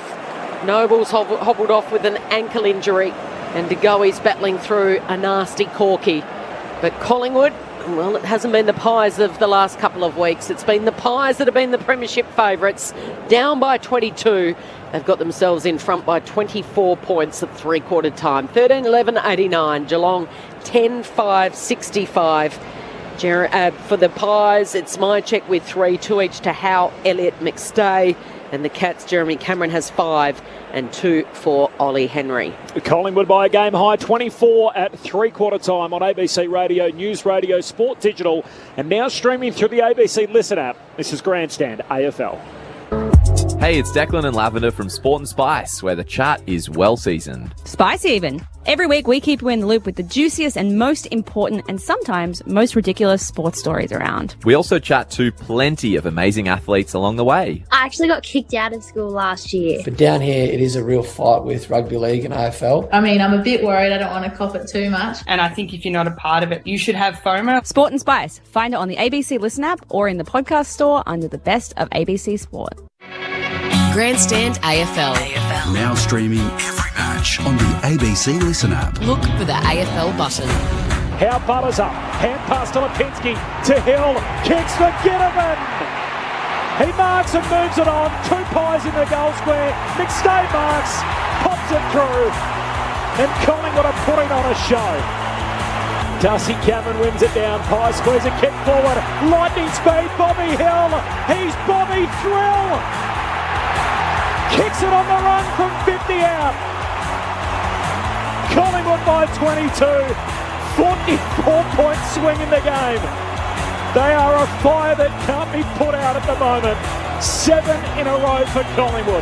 Dabs the pass into the pocket, wants Cameron. Oh, the boundary umpire's on the spot. It looked out on the full. That's about 3 metres out on the full. Absolutely. Well, that's not a good decision. It's not the Wayne Harms pocket at the other end of the ground, but it was a long way out. Jeremy Cameron to make it sting just a little more. Turns to the fans in the front row. Gives it to them, Corby. Absolutely gives it to them. That's 5 for Jazz. He launches to the top of the goal square where it was all Geelong. It slipped through the hands at the back. McCreary! Bo McCreary just rubbing it in the face of those Cat fans that had just come alive. The 2023 AFL season. On radio, ABC Sport Digital. and now streaming on the ABC Listen app. Sounds there from the third quarter. It's been Collingwood's show tonight. They found themselves 22 down late in the opening term. They lost their captain, Darcy Moore, to a hamstring injury. And yet from that point on, they've played some exhilarating football. They lead by a game high 24 at three-quarter time. Cameron Ling and Mick Moldhouse. So incredibly impressive from Collingwood. I know that's stating the obvious, Mick, but the way they've done it, the way, considering they are Darcy Moore down, their star captain, centre-half back, and then De Goey's been sore and hampered by that glute, whatever it might be, probably a corky. But the number of play and the way they play means that anyone who's prepared to play that same way and run hard can step into that role. And they have just sliced through Geelong completely. Well, Ginnivan's another one. Like you say, he hasn't played for a number of weeks. He's jumped in. I know he resurrected in the second quarter down this in the back end on the half back line, ran the football up. They run the ball so well that was always going to be Geelong's biggest case tonight. Was 1, the spread from the middle. Yep. 2, could they stop the Collingwood run, which was going to come through that corridor? Like if one player gets it, they just all go. And can I say how Collingwood get that and get the ball? So in that quarter, Mick, clearances, Geelong are +4. Yep. However, contested possession for that quarter. Collingwood are +7. Now, clearance basically counts as a contested possession. Yes, it does. Every single time. So it means that Collingwood are 7 + 4 +11 in that almost that secondary contested ball, which is the ball clears an initial clearance by maybe 10 or 15 metres. Yep. And then the next ground ball is Collingwood just swarming on top of it, cleaning it up, and they're launching from there. So that shows how good the work rate is of Collingwood to get to that next one to outnumber and win the ball. Yeah, the other thing that's really striking is that what you just said was when they've got the football and they've been able to get the football like that, they have multiple targets. Yes. And more than just, for the people that aren't watching this game and they listen to us, it's not so much multiple targets that you look up and there's a target one-on-one. They are finding pairs of players who are unmanned. Like it was McStay and Mychek in the goal square that could have raffled it.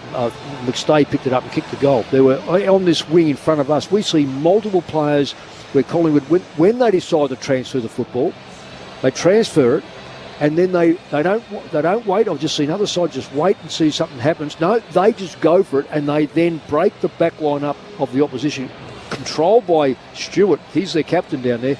He doesn't know how to pick up A, B, C or D, and Collingwood just pick them apart. And they trust anyone to get involved, which is what you're saying. And this isn't a shot at the individual, it's simply fact.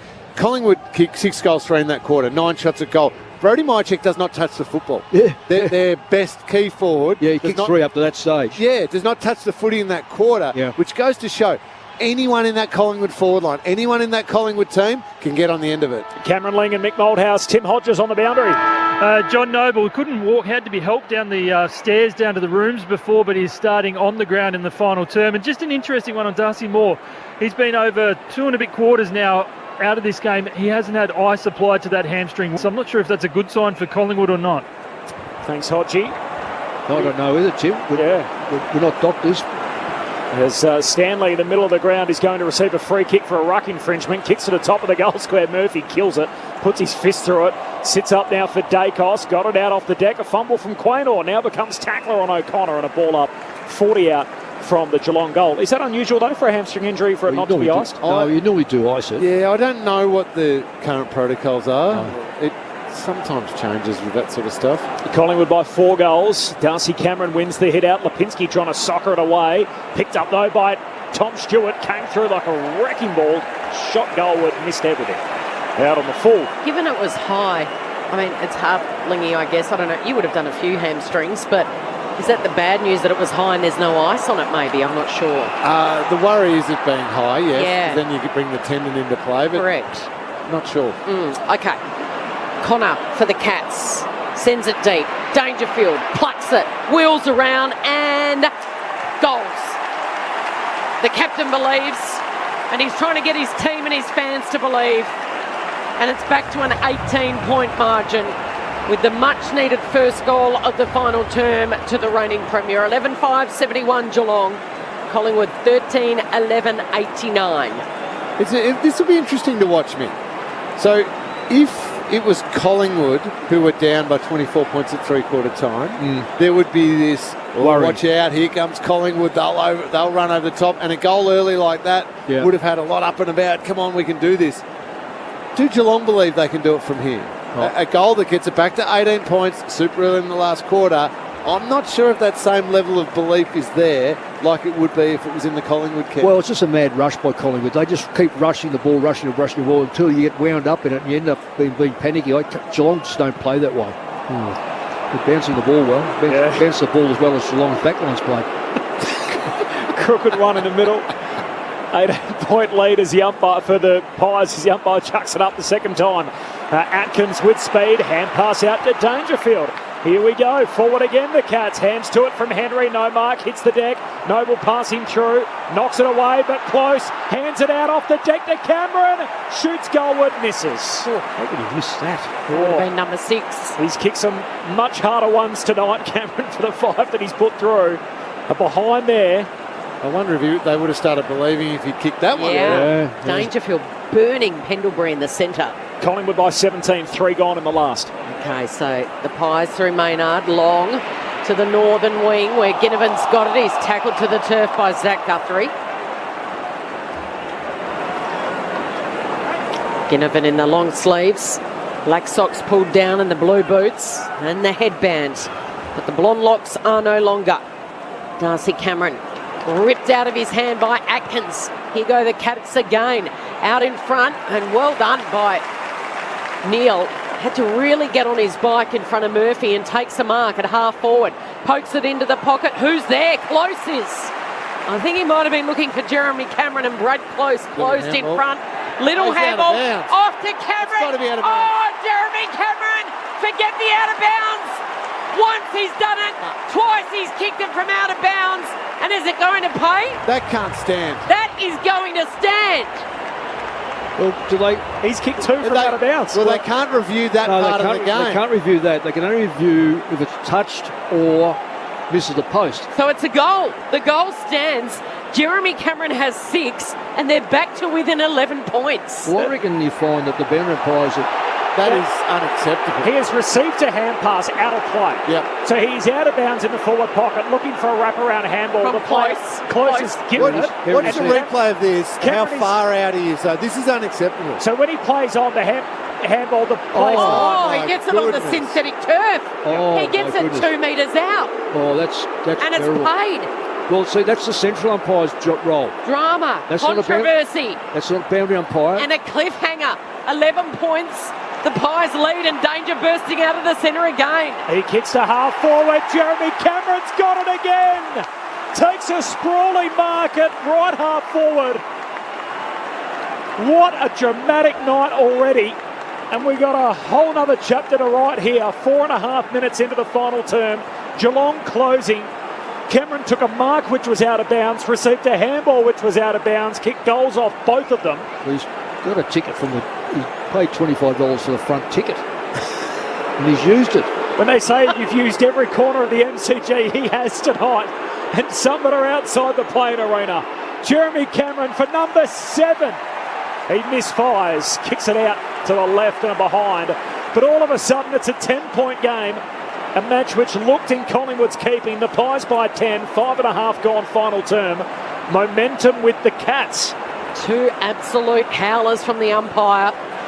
And twice Jeremy Cameron has kicked goals from outside the boundary. The kick-in's been picked off by the Pies. High ball, Cameron rises, bounces off his chest to Close. Gives it back to Cameron. He's got a trap at Pendlebury. Closes, steals it off him to Dacos. Josh, happy to see it over. Doesn't really try to make an effort there. Is that out, Carol? Yes, that is out. They're still playing on it, No, we are nearly in the front row there, Mick, and they have called that out of bounds on the full. Collingwood by 10. You would not believe it. Spinning ball back into play. Shove in the back from Neil on Darcy Cameron. Now a loose ball. Lipinski swoops, kicks straight to Radagalia. Oh, he's taken high. He's copped one across the face. He looked like he was going to take a double grabber, and when he was going to grab it the second time, he's been hit across the face. So a free kick to Asava, who's been solid tonight. He's got it on the northern wing, and he's going to kick backwards all the way to Zach Tui at centre half back. Tui swings it out to the southern side, finds Duncan. Defensive side of the wing, short kick to Tanner Bruin. They're playing with fire here. Chips it to Izzy Smith, still at centre half back, short kick to DeConning. Defensive side of the logo, long ball to half forward, hands on it from Radagalia, gets a free kick at his arms chopped, lays a hand pass off to Stengel. Stengel into the forward pocket for Jeremy Cameron. Leaves a couple of Pies in his wake, and he's got it against the fence, this time inside the field of play. He'll kick from about 45 out, right half forward. Well, it's a complete change in there's lack of intensity by the Pies. They have to bring that back, otherwise can't let good sides get away with it. He squeezes the footy together, as has become customary. Jeremy Cameron got it a little skinny. Misses near side, behind for Cameron. He's kicked 6 so far tonight. 6 goals, 4 for Jeremy Cameron. Collingwood's lead cut to 9 points. 7.5 gone final quarter. Pies went one way, and now they're going round the other. This is the southern side through Noble, and he kicks and finds the chest of Hoskin Elliott. Geelong have locked that right out, which is first time for the game where they've been able to stop those short kicks. Short to Noble, and then squeezes the kick to Pendlebury. Across half-back, he's got it. Trying to force Collingwood to come through the corridor and take risks. Not a lot of movement up ahead. Pendlebury runs around the player on the mark and then delivers long. Plenty of cats in that pack to Tom Mitchell from a standing start. He kicks. Tui's there to mop up, gets it on the bounce. Oh, this is a risky kick. He was trying to find Izzy Smith. And Smith marks it with Jamie Elliott bearing down. Still in the defensive 50. Oh, that's been chopped off this time by Dacos. Josh Dacos going to hit up Ginnivan. Ginnivan could play on. Instead, he's got a teammate in the square. Myercheck adds the exclamation mark. Kicks it up into the third tier at the punt road end. And Brodie Myercheck's got 4. And a bit of breathing space for these Pies that are under siege. The margin is 15 points. Well done, Josh Dacos. Yeah, absolutely. And you know when he's got the ball in his hand, he's not going to waste it. No. And he looks forward and just sees Ginnivan by himself. He could have picked one of two. And he just never stops staying involved in the game, does he, no. Dacos? His eyes were watching Smith, and then it just forced Isaac Smith to be really tentative with his kick. Yeah, but there's no need for Geelong to go back that deep. Collingwood just sweat on that. It's not a good kick. One thing about letting Collingwood play their game is make them play it in front of you, not behind you. A few nervy moments for Collingwood to start this final term, and just a settler there from Brodie Myercheck. Collingwood by 15, back in the middle. Darcy Cameron wins the hit out. O'Connor, though, for Geelong at the coalface. Hand pass to Dangerfield, out to Bruin. He's worried out of it. Mitchell wins it for Collingwood. The jinking run from Dacos. Kicks from one side of the centre square to the other.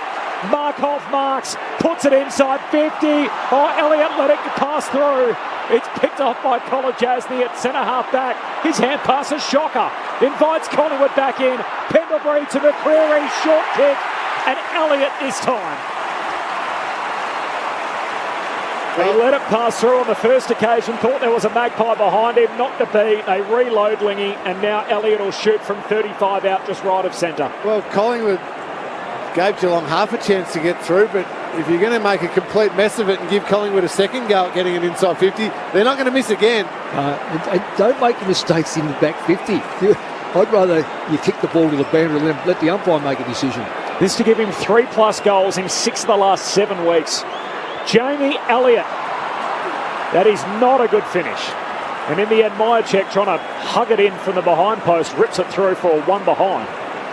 Poor finish. Collingwood by 16 points, 11 gone final quarter. Talk down the middle, do you think, by Jack Tui? Yeah, I think unless something opens up for him obvious, this is going to be a talk. The Irishman pierces it. Oh, no. He's given it to Ratugolea, who dropped it cold. It was a little bit too hot for him. Adams to Tom Mitchell, curls the kick to McCreary, spins around and buries it. And he might have just buried the Cats. He should have gone to Torp, Zach Tui. He should have listened to Cameron Ling and Mick Moldhouse. Instead, he tried to hit up Asava, who dropped it cold. And McCreary gets his second. And the lead is out by 22 points now at the MCG. Well, I won't lay the blame on Zach Tui on that one. Oh, he should have taken the mark. It was like Iron Gloves. It's like Rod Marsh when he first started keeping. That was his nickname, Iron Gloves. Yeah. Well, that's as good as you'll get. No, that is just another mistake. An Isaac Smith mistake first, capitalised upon, and then a Sava Ratugolea mistake there, and the Pies take their chances. They've settled. Bo McCreary, such an important player for this Collingwood team. Right he is. Huge pressure player, huge work rate. And gets a reward. Yeah. Jeremy Cameron kicked 6 earlier this year in a losing cause against Carlton. He's got 6 tonight. And Collingwood lead the game by 22. They've kicked the last 2 now after a mini run from the Cats. Back in the middle, Dangerfield. Hand pass out to the wing. Tui in the long sleeves trying to trap it. Umpire says ball up. Do it all again in the centre square. I think that's 6 goals he's kicked in the last 2 shots he's had, both missed, haven't they, I think? Chucks it up, both rucks miss it. O'Connor trying to squeeze a kick out, gives it straight to Pendlebury. His kick out to space in that southern wing. Unkind bounce for Hoskin Elliott. G2, took a while, got rid of it eventually. Guthrie, hot hand pass for Atkins, can't trap it. Mitchell puts his body on the line. Had the footy, lost it. Now Pendlebury, bottom of the pack. Says, I'll have it. And a ball up on the southern wing underneath the Shane Warne stand. It is Collingwood by 22. 13 gone, final quarter. You're right, Mick. He's kicked 6 goals for Jeremy Cameron and he's missed his last 2. Flicked up, Stanley to Atkins, to Stanley, to Holmes. Missed the target in Parfitt. Comes out stolen by De Goey. Off to Tom Mitchell, standing start, kicks around his body. Beats Tui. This is dangerous. Charging in was Hoskin Elliott. Spills out to Adams, who curls it, keeps it low. Bouncing ball right across the face. Through for a minor score. Collingwood by 23 points. It was the Cats by 22 earlier in the game. Darcy Moore has done his hamstring. De Goey's got a corky. Noble's got an ankle. The Pies kicked 7 in a row, and then there were 2 howlers from the boundary umpire that gifted Jeremy Cameron 2 goals. And they got within 9 points. But now it's the Pies by 23 in the final quarter. So in short, you haven't missed much if you weren't with us all night. So a heap to talk about, threads in any direction in which you look. And a bumper crowd at the MCG on a very pleasant August evening. Geelong with the footy at half back as Bowes sends it to the wing. Atkins marks. Pies by 23. And Geelong got another gear. Kick from Atkins down to half forward. Stanley spills the mark, but spills to Close. Close kicks it deep inside 50. Henry the target. Tries to shield the drop. Wins it on the bounce. Gets it away to Parfitt. Parfitt. Untidy kick. Snaps goal. Missed the whole set. Out on the full. Well, he just didn't know what to do. He didn't know whether they have a shot, square it up. Net result is that he misses, 18 metres. Barkov can bring it back into play for Collingwood. Tim Hodges on the boundary. I'm not sure whether Braden Maynard has got a corky or cramping, but very sore here on the members' wing. And it's Hodgie, ball back out of play between wing and half forward for Geelong. So Collingwood by 23, halfway through this final term. And it's really the leadership in Patrick Dangerfield. He's had the 5 disposals so far this last quarter. He is trying to will his team back into this contest. De Goey standing alongside him right now at this stoppage. Nice little palm from Darcy Cameron. Gave it straight, though, to the Cats, and the hurried kick goes over the head of Ollie Henry. And Murphy. He's a good player, Murphy. Very good player. Takes the defensive mark. Kicks from one pocket to the other to Frampton. And he's settled in pretty well too, Frampton. Good choice to bring back into the side. Much maligned player in Adelaide, wasn't he, Mick? Well, he's a good player, can play at both ends, and I think that's why Collingwood got him, was just that versatility. He's rucked for him, he's been in the back line, he's been in the forward line. Short to Maynard. Maynard goes long to the contest, looking for the ruck. It clears their hands. Waiting at the back is Bobby Hill. Hill to Howe. Howe still inside the centre square, but he can flick it wide to McCreery, who's got 2 and kick the last one. Does he get a kind bounce in the pocket? He gets around Holmes, unselfishly goes to the edge of the goal square where Myercheck was unchecked. And Myercheck lining up for goal number 5. Just work rate again by the Pies, just outwork Geelong. Yeah, well, I counted 5 Collingwood players then when that ball was kicked to 3. Maynard sore, he's limping off, and Noble, who's sore, is limping back on. Meanwhile, Myercheck for a handful to make it a 29-point lead. Squeezes it in at the punt road end. And they might have just slapped the door in the Cats' face once and for all. Collingwood by 29, although there's still just a tick under 10 minutes to play in this one. 16-13, 109. Geelong 12-8, 80. Tim Hodges, you've been all over these injuries tonight. We've had Darcy Moore injure his hamstring.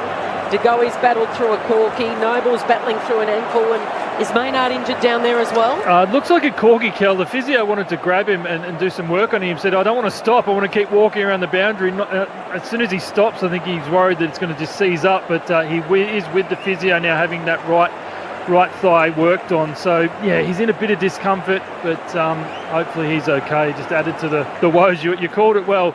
He came off sore and Noble went on sore.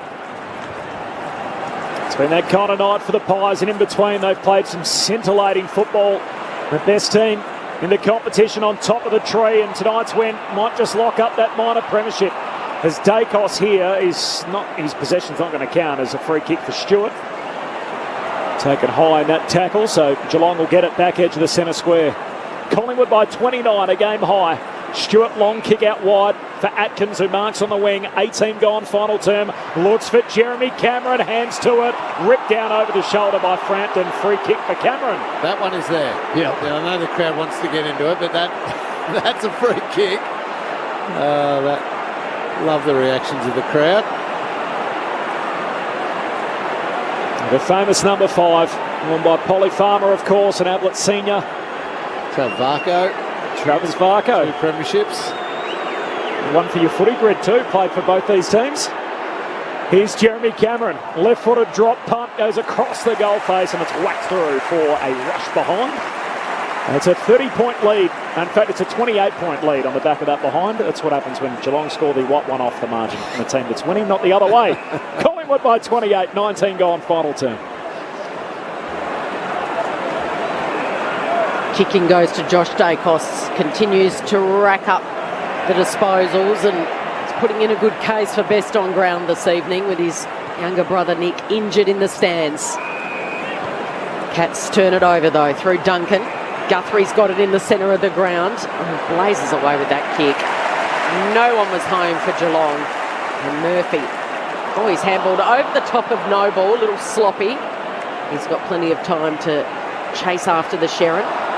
Gather, little sidestep, turns Ollie Henry inside out, kicks down the line. Here's Markov's given it straight to De Koning. Gathers the kick, a little low, looped up handball to Dangerfield, and he hits up Ollie Henry in that left forward pocket. Henry played for them last year. He's their favourite player, isn't he? Now he's in the opposition camp, and he's kicking goals. He's kicking 3. And he's keeping them in touch. 22 points. 7.5 minutes to play. 16-13, 109 Collingwood. Geelong, they keep coming. 13-9, 87. Well, this is a complete turnaround in the middle of the ground. I can't see Collingwood giving up the victory. No. Regardless. No, but you see the elements when you can get, when you win the ball and you use it well. Now, that's stating the obvious. You can get Collingwood out the back. Yeah, you can. But the ability to do that consistently for 120 minutes is so difficult. Because eventually they're going to turn one over and send it back the other way. Well, that's how Melbourne, they've only lost 4 games. Melbourne did it. Carlton did it. Got him behind. Hawthorn got him in front of the ball. Back in the middle. Quick kick forward here from the Cats through McStay for the Pies. Kicks to centre half forward. Geelong win it back. As Bruin, hand pass out to Atkins. He kicks wide, finds Smith. I'm surprised, Lingy, how many players I've seen Geelong hand pass to blokes who are still running and got their back to play. Yeah. Smith thought about going corridor. Comes out wide to Duncan. Front on contact from Dacos. Free kick paid, advantage applied. Big sweeping hand pass all the way down to close. He's tackled by Quaynor. What I find confusing is Geelong's willingness to over-handball, Mick, when you're playing a team who is elite at pressure and actually wants you to handball the ball. Collingwood have got 37-9, Geelong 44-22. Ball up half forward for the Cats. Dacos, though, wins it for Collingwood. Hand pass to Degoe. He kicks down the wing. Darcy Cameron tries to whack it on. Stewart breaks it up for the Cats.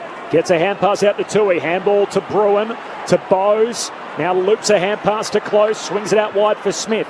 Geelong over halfway. Kicks to half forward, and Frampton takes the intercept mark. Halfback for Collingwood. Pies by 22 points. 22 gone, final term.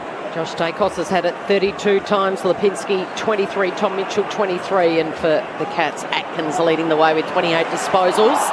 Kick straight down the throat of Darcy Cameron, dropped an absolute sitter, and now the Cats pounce through Bowes. Gets it to Close, and now to Stewart, bombs it into the pocket. Where's Jezza? It doesn't matter, Neil's there. He's a good strong mark, this kid. He's going to be all right. He's quite quick for his size and mobile. Gets himself in good position too, and even a couple of times tonight their marks haven't stuck, but he's been He's had been hands where on it is. Yeah. You'd like to see him get his break his duck. Yep. He's got a duck. This is his third game of AFL footy. Can he squeeze this one home for his first? And he can't. I'll tell you what, Cal, he wobbles the ball from side, from left to right, left to right. You got to kick the ball over your leg, you're going to kick with. Okay. Shannon Neal, a wobbler. Yep. Collingwood by 21. Crisp. 5 minutes to play, Corby. Crisp on the kick out, goes long up to the wing, off the pack, spills down to Mitchell. Hand pass to Adams. Cuts back inboard, looks for Elliott, forced to spoil the would-be mark for Duncan, but Duncan wins the footy. Hand pass away to Dangerfield for Geelong. Kicks inside 50. Henry the target. Murphy holds his position. Takes the intercept mark. And now the counter-attack from the Magpies. Kicks out to Lipinski, who marks defensive side of the wing. He's just keen to bleed some time out of the clock.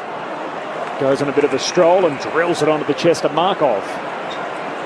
Loops a hand pass over the man on the mark to Quaynor.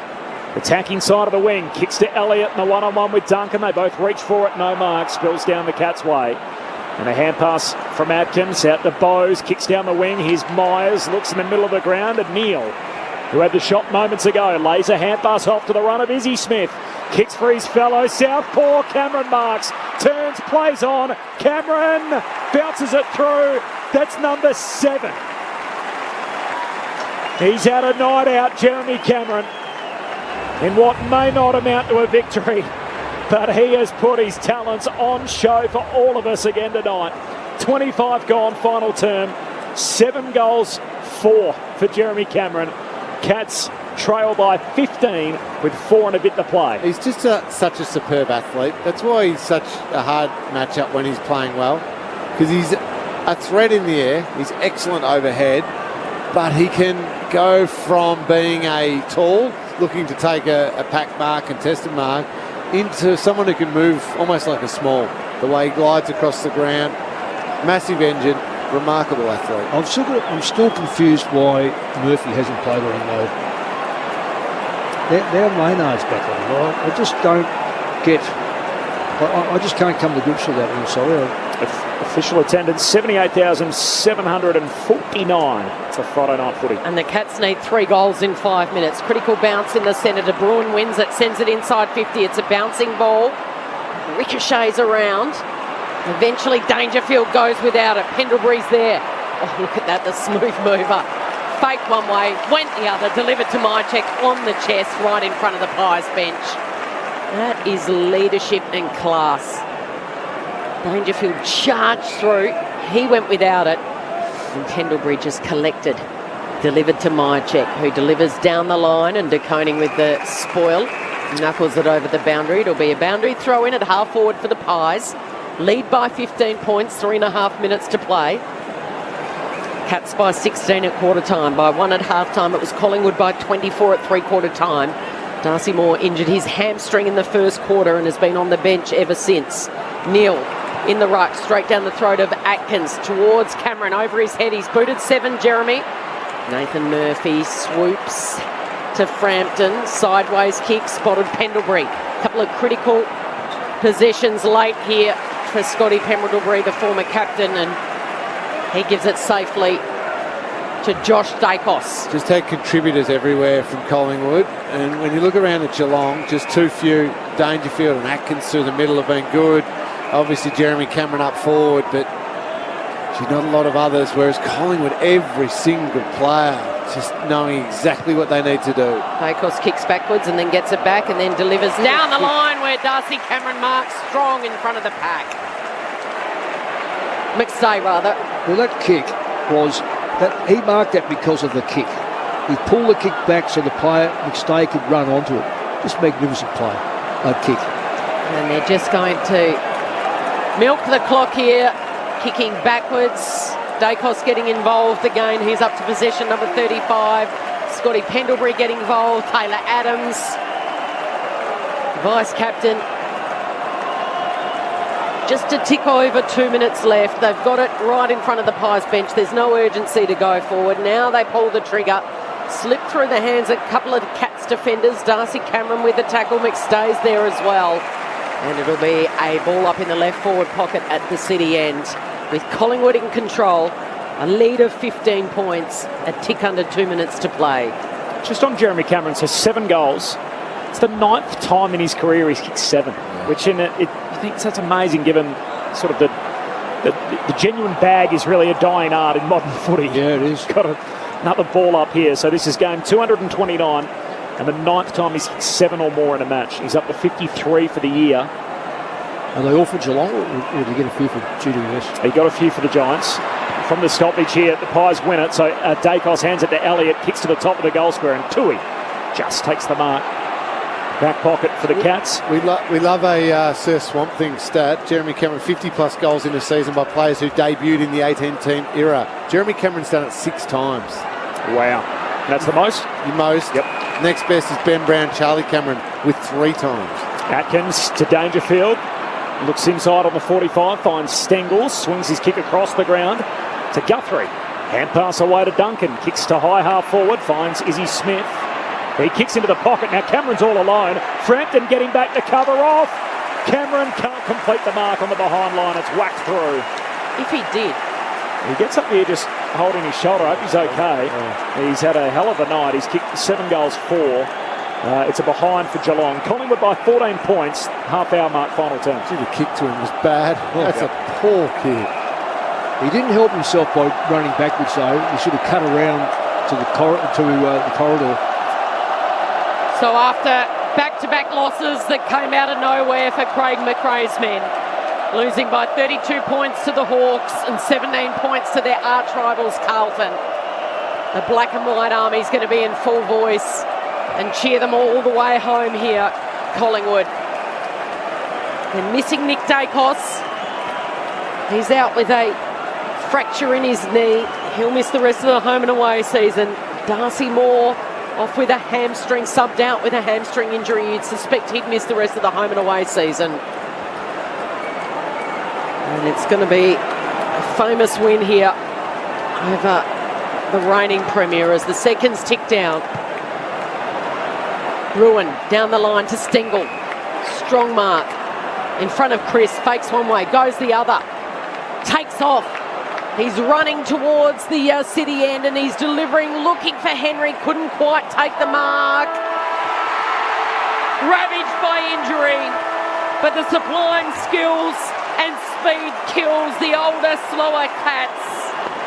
And Collingwood just about will secure the minor premiership. The fireworks go off at the top of the giant screen.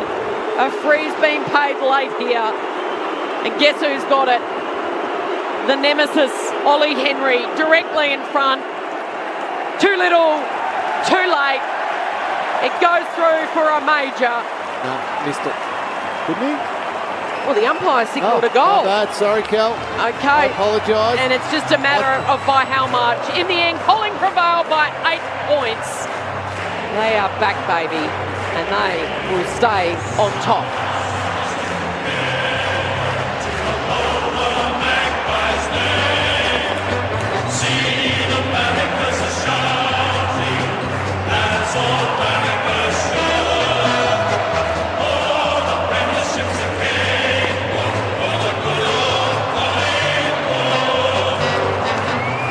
Final score, Collingwood 16-13, 109. Geelong 15-11, 101 in front of a heaving crowd at the MCG of 78,749. It was the Cats by 16 at quarter time, by 1 at half time. 6 goals in the third to Collingwood saw them lead by 24 points in the final term, and in the end they prevailed by 8 points. 7 goals to Jeremy Cameron, 5 to Brodie Myercheck.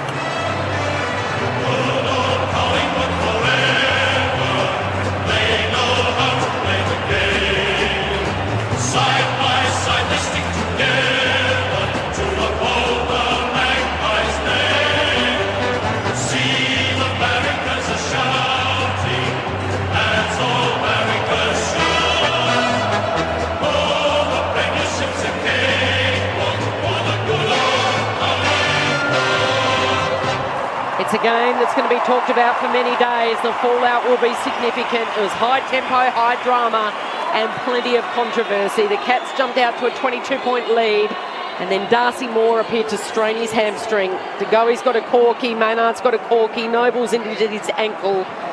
And then there were two absolute howlers by the boundary umpires that gifted Jeremy Cameron 2 goals. So he finished with 7 and gave them life late. Those 2 decisions will be talked about, you'd think, for quite a few days, Corbin, because it was absolutely extraordinary. He kicked them from about 2 metres out both times. I apologise about jumping in before about the Ollie Henry shot for goal there, Cal. You called it perfectly. It was a goal. I swore that it was a point. I've just watched the replay. So David Roden, the goal umpire, actually slaps his chest to signal a behind. You know how they usually say, all clear, yeah. And then has a sort of cheeky grin on his face and walks up and signals full points. So he says that's a goal, and yet he sort of called it as a behind when it went through initially, which I've never seen anything quite like that. Live ladder stays exactly as it is. Collingwood 68 points now on top, number 1. Geelong still 9th on 42 points with the Swans, the Crows, Essendon and Richmond all nipping at their heels. So that's the minor premiership wrapped up for the Pies. As good as. So they play Brisbane on the run home. Say Brisbane won their remaining games, Collingwood lost their remaining games, they made up the percentage gap. Yes. All these things have to fall in place, and obviously Collingwood... Got Brisbane next week at Marvel Stadium Friday night, and then Essendon at the MCG. 2 more Friday night games to come for the Pies. Well, the Cats are interesting because they play the Saints with Rowan out. Yep. They had 5 goal kickers, of which Cameron kicked 7. Ollie Henry kicked 4. And they had 3 that kicked 1. Guthrie's a half back. Close had 1. And Dangerfield from the middle kicked 1. So their goals are drying up. Their mids... They have to win both games. They have to win both games to make it. Yep. The only good mids tonight were Atkins and Dangerfield. They were both Dangerfield had his moments. Yep. He was very good in this quarter and good patchy. But outside of that, they got swamped. So next week, St Kilda, Saturday night at Docklands. Yeah. And then the Dogs in Geelong on that Saturday night. And the Dogs will be fighting possibly for a spot in the finals, if not for a home final. I've got that game Sunday. Yeah. I've picked Hawthorn on the back of Hawthorn rarely get beaten down there. Correct. And the way they played against Collingwood. Yep. We also did the Dogs match the night before, didn't we? Yes. Last week. So we thought they were quite impressive. But I can see that the Dogs, I don't know whether they play that well down there. No. And 2 years ago, similar scenario, Dogs playing for a spot in the top 4. They've never finished top 4 under Luke Beveridge. Right. And the Hawks got them by about 29 points. Yes. And it meant they slipped to 5th. When you say about, Cal, if you said about 30, I'd say that. But 29, you know it's 29. I do. about 29 points. we touched on the amount of amazing stuff that happened tonight. The 7-goal haul for Jeremy Cameron, obviously in a losing cause. We had a couple of interesting boundary umpiring decisions and field umpire involved. Jeremy Cameron took a mark which was clearly out of play, boundary umpire on the spot. He also received a hand pass and kicked a goal from out of bounds, and the ump sort of let all of that roll. The injury toll across the park. So Darcy Moore with the hammy. Noble had an ankle, came back, continued. De Goey was clearly banged up, had a corky, came back, continued, and a slight corky for Maynard late in the piece. Gary Rowland with a hip/adductor injury, so out of the game for Geelong. Collingwood come from 22 down to play some of their best footy without Darcy Moore and obviously without Nick Dacos, finish over the top and win in the end by 8 points. They did have it out as wide as 29 points at one stage in that final term. Well, I guess where I'm leading is when you leave tonight, given all those things that happen, what will be your biggest takeaway? What will be the thing that leaves the biggest impression on you leaving here tonight? How impressive Collingwood were through that patch where they took that 22-point margin down to, was it the 24-point up? Yep. That period of football minus Darcy Moore. And the 2 players, Sidebottom and Dacos, who weren't there coming into the game, but you have time to prepare for that sort of thing. So that's fine. You can, different elements. But when you lose your captain and your best defender, a superstar in Darcy Moore early in the game, and you're down and you're under the pump because Geelong are playing good football, and they're the reigning premiers, mind you, to then flip that completely without Darcy, that is super impressive. You walk away and go, oh, any of those little nagging doubts I might have had about whether or not the Pies were the very best team in the competition just got completely blown out the door by that football they played in that patch.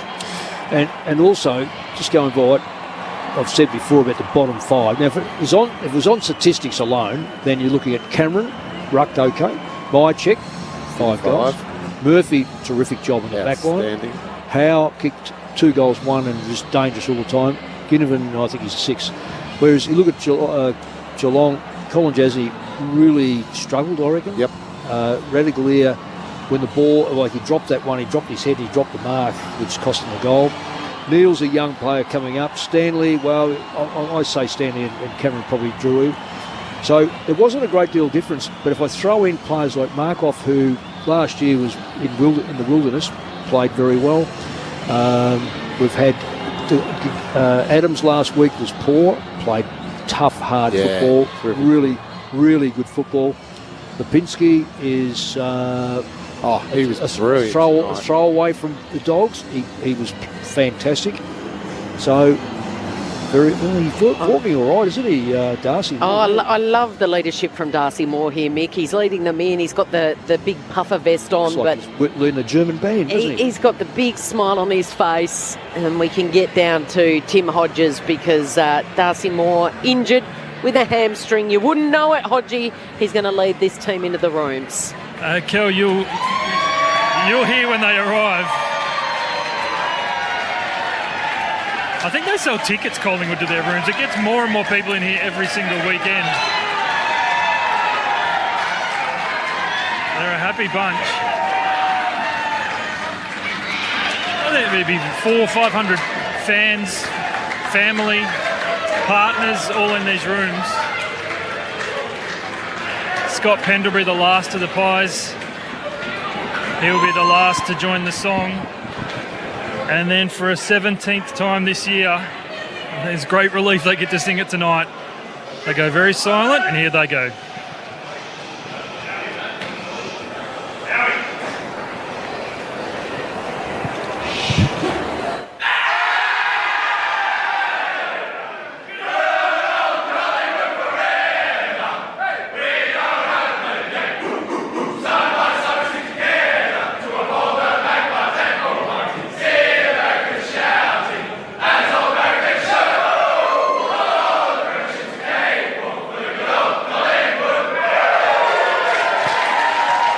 So normally it's still Sidebottom, the court jester, who leads off the song. With his absence, his best mate Jeremy Howe did the honours. He did a cracking job as well. I'll have a player for you very shortly, guys. Thanks, Hodgie. What a win for Collingwood tonight. So all but assured the minor premiership now for Collingwood, with games against Brisbane and Essendon to come. There's a chance they won't leave Friday night, depending on how deep they can make their run. If they finish on top, that'll come, you'd think, with Friday night footy and the qualifying final and the preliminary final thereafter if the Pies keep on winning. A loss for Geelong tonight. We're going to be pretty hard up against it here, so we'll get an interview from the Collingwood camp, the votes, and then get out of here through to 11 o'clock Eastern. But just a quick word on the Cats. So they could be 6 points out with 2 to play at the end of the weekend if other results go against them. There's a chance their premiership defence might not even make it through to September and the spring. Be interesting to see when the last time the 2 grand finalists didn't make finals the next year. Mind you, having said that, if Geelong don't, I think Sydney will. But I still think Geelong can, even though they are level at the moment. Sydney have got to win that game. I'm not too sure if Sydney play, actually. Sydney play. That's a great point. Is it Gold Coast? Yes. Yep. Tomorrow afternoon. Well, that'll be an interesting game because Gold Coast have got a new coach. Is he starting yet, or is he waiting until next year? He hasn't signed anything. Oh, of course not. No. That was never a done deal, was it? No. So Geelong plays St Kilda at Docklands next week. Bulldogs at Kardinia Park, final round. Well, I think it's going to go to the death. They're 2 teams right in their neighbourhood, so they've got to take some wins off them and add them to their column, and that might be enough. So if GWS win, that places them 2 games in front. It's a huge game. So they play Port Adelaide last game of the weekend. It's too much guesswork. You've got to focus in on what you've got in front of you. Yep. And the Cats at the moment, they fought it out. They fought the game out. They had something like 19-7 or something. I think we said inside the 50 last quarter. But the game, I think Collingwood worked that hard for two and a half quarters that it's probably one of the first times I've seen them go, we've got this game, we can just sort of subconsciously just relax a bit, because their midfield stopped. Geelong, full credit to Dangerfield. I thought Dangerfield was outstanding in the last quarter. His clearance rate was just terrific. And it's the whole thing. Get the ball out of the centre, then you've got to fight to get it back out of your back one, or you fight to kick a goal. As it turned out, Geelong kicked 5 goals, 6, 11 shots to 5, 3 goals 2.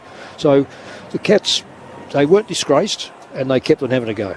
So Darcy Moore, Mick, has love the leadership. He just continues to impress. He's had the injury. Most clubs, he'd go in behind the rooms and wouldn't be seen for the rest of the night.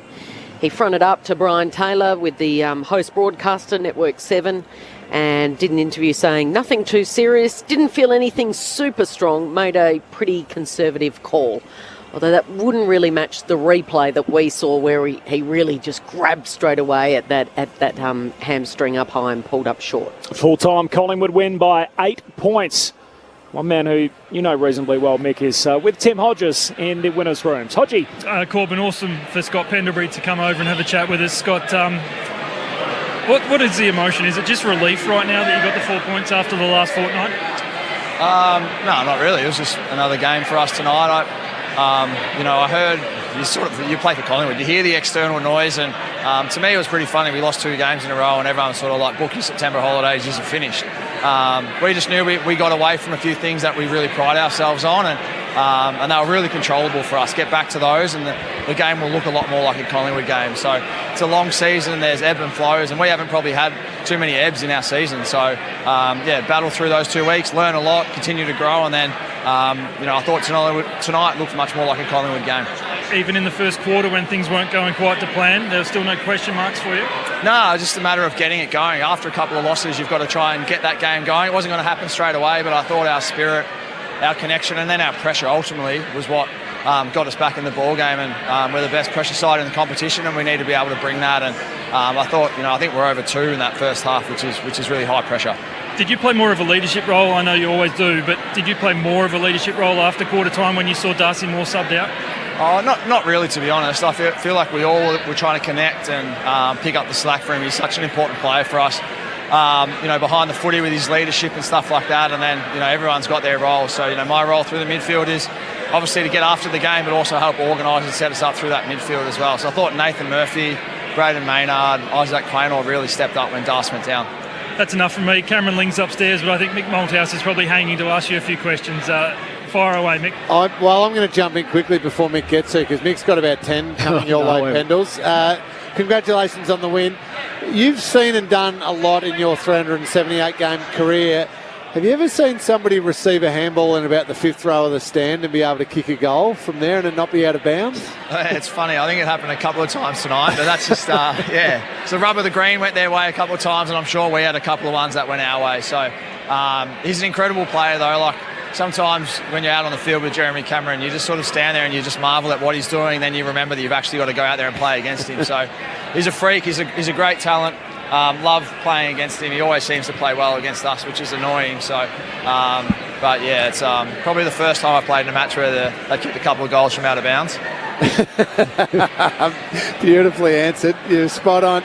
I love the game, and we shouldn't be surprised given the season he's having and how good he's been. But Josh Dacos, it just felt like him and amongst others just wanted to stand up. Pat Lipinski probably throwing that as well, with a couple of key mids down in Steele and Nick Dacos. Did you sense that they were going to really pick up the slack with a couple of players out? Lipper got a lot more opportunity tonight through the midfield, and one of the things we all know internally is that he can run. He can run for days. He's probably still fresh and ready to play tomorrow or something. He's a freak, Lipper, with his run, and I thought Josh really got us going with his ability when he won the footy to get us back into dangerous positions, whether it by foot or hand. He was exceptional. He's so clean on the ground and he's tough over the footy, but then to drive his legs and set up some play for us. I thought both those boys you mentioned were fantastic. Scotty, well done. Congratulations on signing for the next 10 years. So Thanks, I reckon you got a chance to break that record. Thank you. I watched the game last week. Did the game for the ABC. The contrast was stark. Was there a switch? Was there a discussion? How come do we underestimate the ability of what Hawthorn did to you last week? Probably a bit of both. Hawthorn played really well last week. We got back in the game at half time, but as I said before, there was just some ebb and flows with what we were doing in the game, and we wavered on a few things that we're usually really strong on. And our defence last week when Hawthorn had the footy, we let them possess it way too easily. They just kicked through us the whole day, and we just couldn't stop it. And like always, that was really great feedback. Even though we lost, we'd use that feedback. And as you know, both you guys up there, that when you do something like that, we go to town on it all week. And I thought our defence was a lot better tonight. We didn't let Geelong just kick through us and take easy yards. We forced them into contest a bit quicker, and then the game looks a bit more chaotic, which suits us. Yeah, just on a couple of blokes that have come into your team and just look, well, they've just fitted straight in. Daniel McStay. Yeah, he's been super, especially his contest work, not only his mark, but his ability to bring the ball to ground for us, whether he's 1v2 or just gets a fingernail in. There's that really crucial bit of play on the outer wing where he got it back to ground and then pierced the ball back through the middle to Taylor Adams, I think, and we kick a goal from the goal square. And we turned what was essentially probably a contest loss for us into a contest win. And the other thing is he's a super athlete. He can run all day. He's super strong.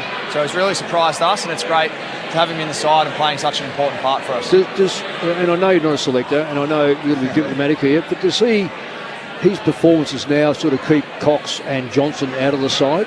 Is that because that forward line function today, Myercheck was fantastic. I know he hasn't kicked goals of recent date, but he's always so dangerous, and he got reward tonight. He kicked 5 goals. You got Howe on the forward line now. Does the forward line now looks a lot different to me than having Johnson and or Cox in the side? Yeah, it's probably those two boys with Dan's ability to play second ruck as well. I think Checkers and Dan have sort of locked away those two key position spots. And as you said, we've got some guys there as well with Coxie and Ash that will play tomorrow and that have been playing really well at VFL level. But I think after you see the synergy that our forwards are starting to build, and they do a lot of work as a group of not only just the AFL guys, the VFL guys as well.